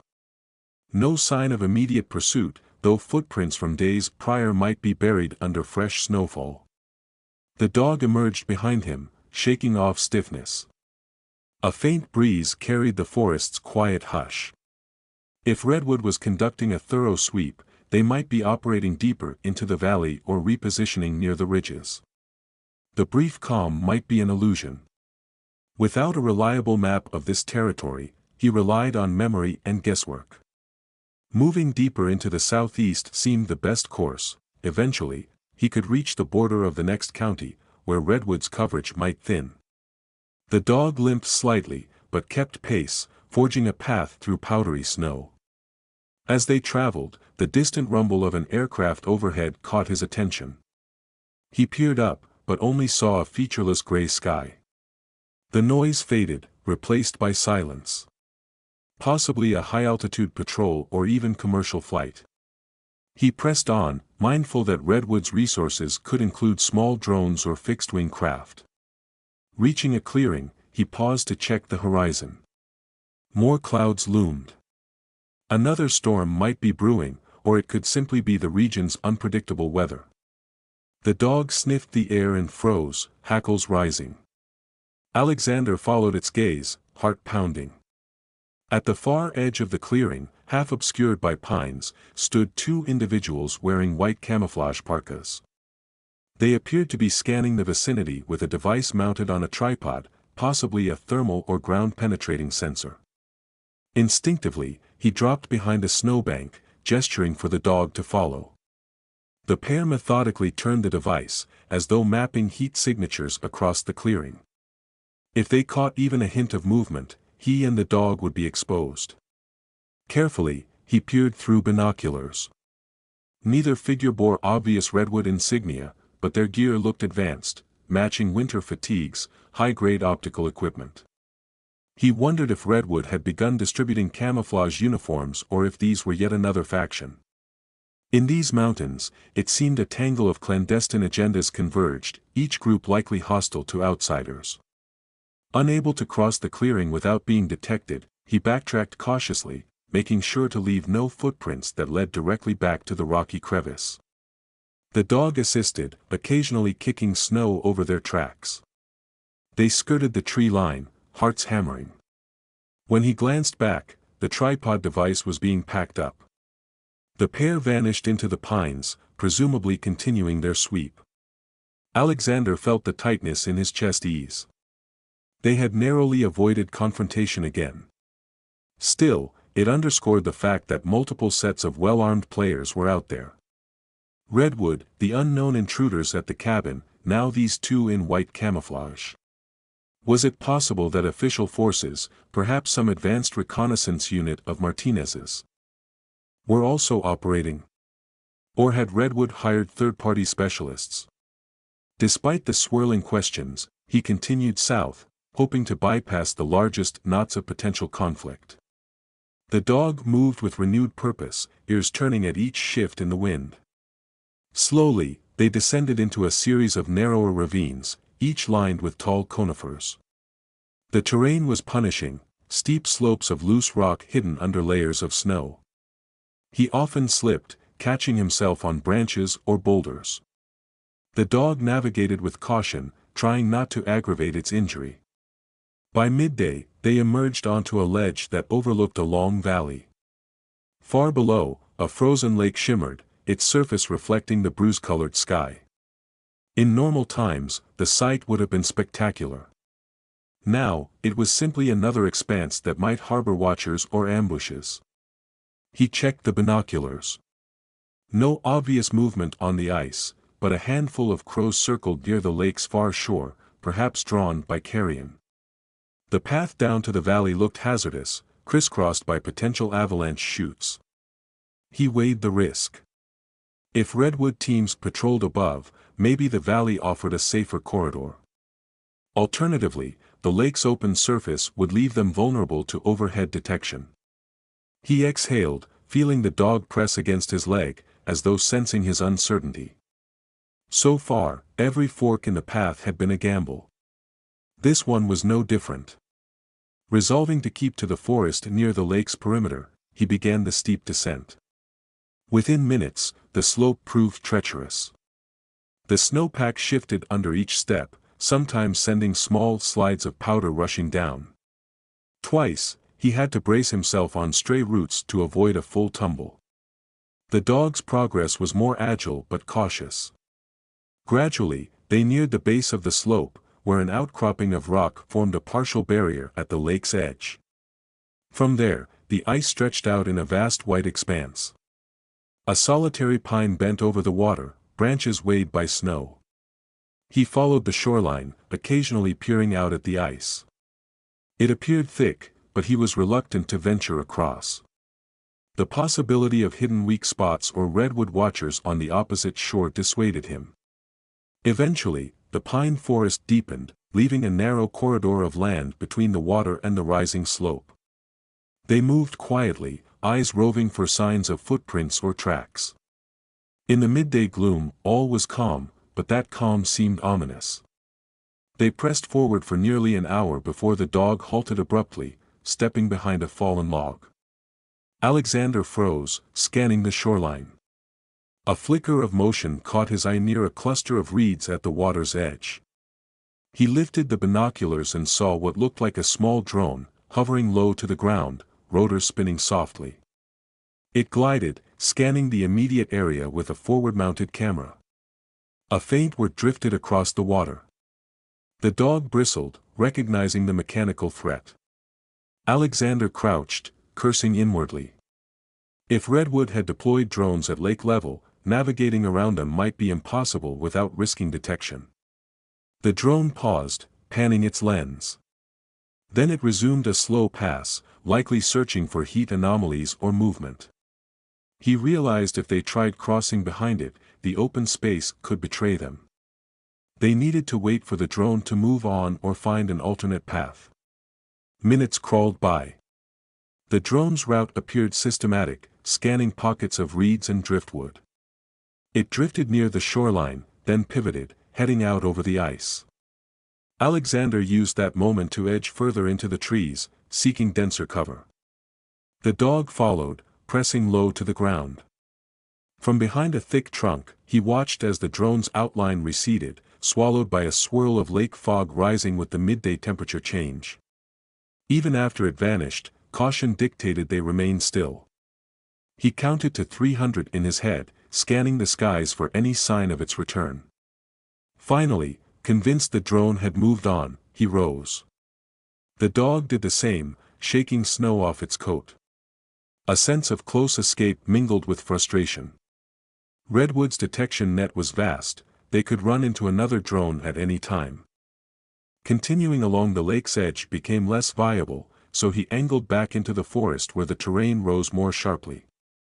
The deeper they went, the more disoriented he felt. No recognizable landmarks presented themselves, and the daylight, dimmed by heavy clouds, offered little guidance. He tried to keep track of approximate southward movement, using the partial glow where the sun should have been. The dog sniffed the air constantly, occasionally leading him around gullies or pointing out a path with fewer obstructions. At last, they stumbled upon an old forestry trail, barely discernible under the snow, but marked by a gradual clearing of brush. It snaked uphill, heading away from the lake. Perhaps it led to a service road or a disused logging route. If Redwood had left the existing roads alone, there might be a path to the next county after all. The promise of traveling on firmer ground compelled him onward, despite the risk that Redwood scouts could also use it. Late afternoon brought a biting wind that cut through the trees, forcing him to stop and rummage for a heavier layer in his pack. He draped it over the dog as well, hoping to share some measure of insulation. With the sky threatening another round of snowfall, they hastened up the trail. If the weather broke violently again, it might catch them in an exposed stretch. Through the gloom, the dark silhouettes of tall pines loomed on either side. The trail narrowed, curving around a rocky hillside. He glimpsed tracks in the snow, old, possibly weeks old, but definitely from a snowmobile or some tracked vehicle. Redwood might have passed here earlier, or it could have been local hunters. He advanced carefully, scanning each bend for movement. When they reached a point where the trail widened, he heard a distant rumble. Freezing, he recognized the engine note of a snowmobile approaching from somewhere behind the next bend. The dog pricked its ears. Alexander dashed off the trail, pulling the dog with him. They flattened themselves against the slope, concealed by an overhang of rock and thick shrubs. Moments later, a white camouflage snowmobile roared into view, skidding slightly on the uneven ground. The rider wore tinted goggles, scanning the path ahead. A second rider followed, maintaining a short distance behind. They were clearly searching, the lead rider slowing periodically to inspect the terrain on either side. Alexander held his breath, certain that one glance at the shrubs might reveal their presence. The dog stayed motionless, eyes locked on the riders. The second rider gestured to the first, pointing further up the trail. They accelerated, the engines echoing among the trees. Within seconds, they were gone, leaving only tracks and a muffled roar in the distance. Alexander exhaled shakily, a fresh wave of fear surging through him. Redwood had indeed extended their net here, patrolling even remote trails. He waited several more minutes before emerging from the shrub cover, heart hammering. The dog stepped out, shaking off snow clumps that had fallen from the slope above. They proceeded upward, mindful that Redwood had a two-person patrol ahead. If more riders were behind, they risked being caught in a pincer. Desperation crept in. Between drones, foot patrols, unknown intruders, and now snowmobile squads, Redwood seemed omnipresent. If an official rescue was on the way, they were taking too long. He began to question whether Colonel Martinez's promised extraction was merely a false hope or had been disrupted by Redwood sabotage. The dog, as if sensing his unease, stayed close, occasionally resting its muzzle against his hip as they pushed on. Twilight approached. The forest thinned at higher elevation, trees stunted by wind and cold. The trail re-emerged sporadically, marked by half-buried posts or battered sign fragments. The bitter cold gnawed at his wet boot, reminding him he hadn't fully dried out from the earlier mishap. He pressed a hand against the dog's flank, feeling the warmth of its body as a small reassurance. On a hunch, he veered off the trail at one point, climbing a steep embankment to a vantage point over a ravine. The land beyond fell away in layers of ridges, each blanketed in white. He raised the binoculars again, scanning for any sign of lights or movement. Far below, in a dark pocket of forest, he discerned a faint glow, possibly flashlights or small lanterns. Redwood's presence, or maybe another group. Either way, continuing blindly in that direction invited trouble. He turned back, determining that the only feasible path was to traverse the ridgeline, heading southeast. The dog limped behind him, but kept pace. They marched in heavy silence, feet crunching on crusted snow. Occasionally, swirling gusts battered them, carrying icy needles that stung exposed skin. His stamina flagged, yet stopping meant being caught by Redwood in the open. At last, exhaustion won out. Spying a shallow depression in a slope scattered with large rocks, he decided they had to rest. He cleared a small hollow among the boulders and rigged a makeshift lean-to using a flimsy tarp from his pack. The dog flopped down, panting softly. With trembling hands, he lit a small thermal candle, just enough to take the edge off the brutal chill. He didn't dare a full fire. Darkness descended once more, turning the forest into an expanse of shifting shapes under the moon's cold glare. He wrapped the dog in part of the tarp, then huddled close, sharing body heat. The night would be long and uncertain, but perhaps Redwood's search pattern would shift again, granting them a sliver of opportunity come dawn. He recalled all that had happened since the moment he heard the dog's whimper outside his barn. That single act of rescue had cascaded into a chase through frozen mountains, a swirl of secrecy and conflict far beyond the quiet ranch life he'd once led. Outside, the wind moaned softly, but no immediate engine noises or voices shattered the night. As fatigue dragged at his eyelids, he found himself clinging to a tenuous hope that they could outlast Redwood's assault and bring the dog, and whatever secrets it held, to someone who could end this ordeal. It was a fragile wish, balanced on a knife's edge. Yet for now, it was all he had. He took comfort in the dog's steady warmth, eyes closing to the swirl of winter shadows, uncertain what dawn would bring.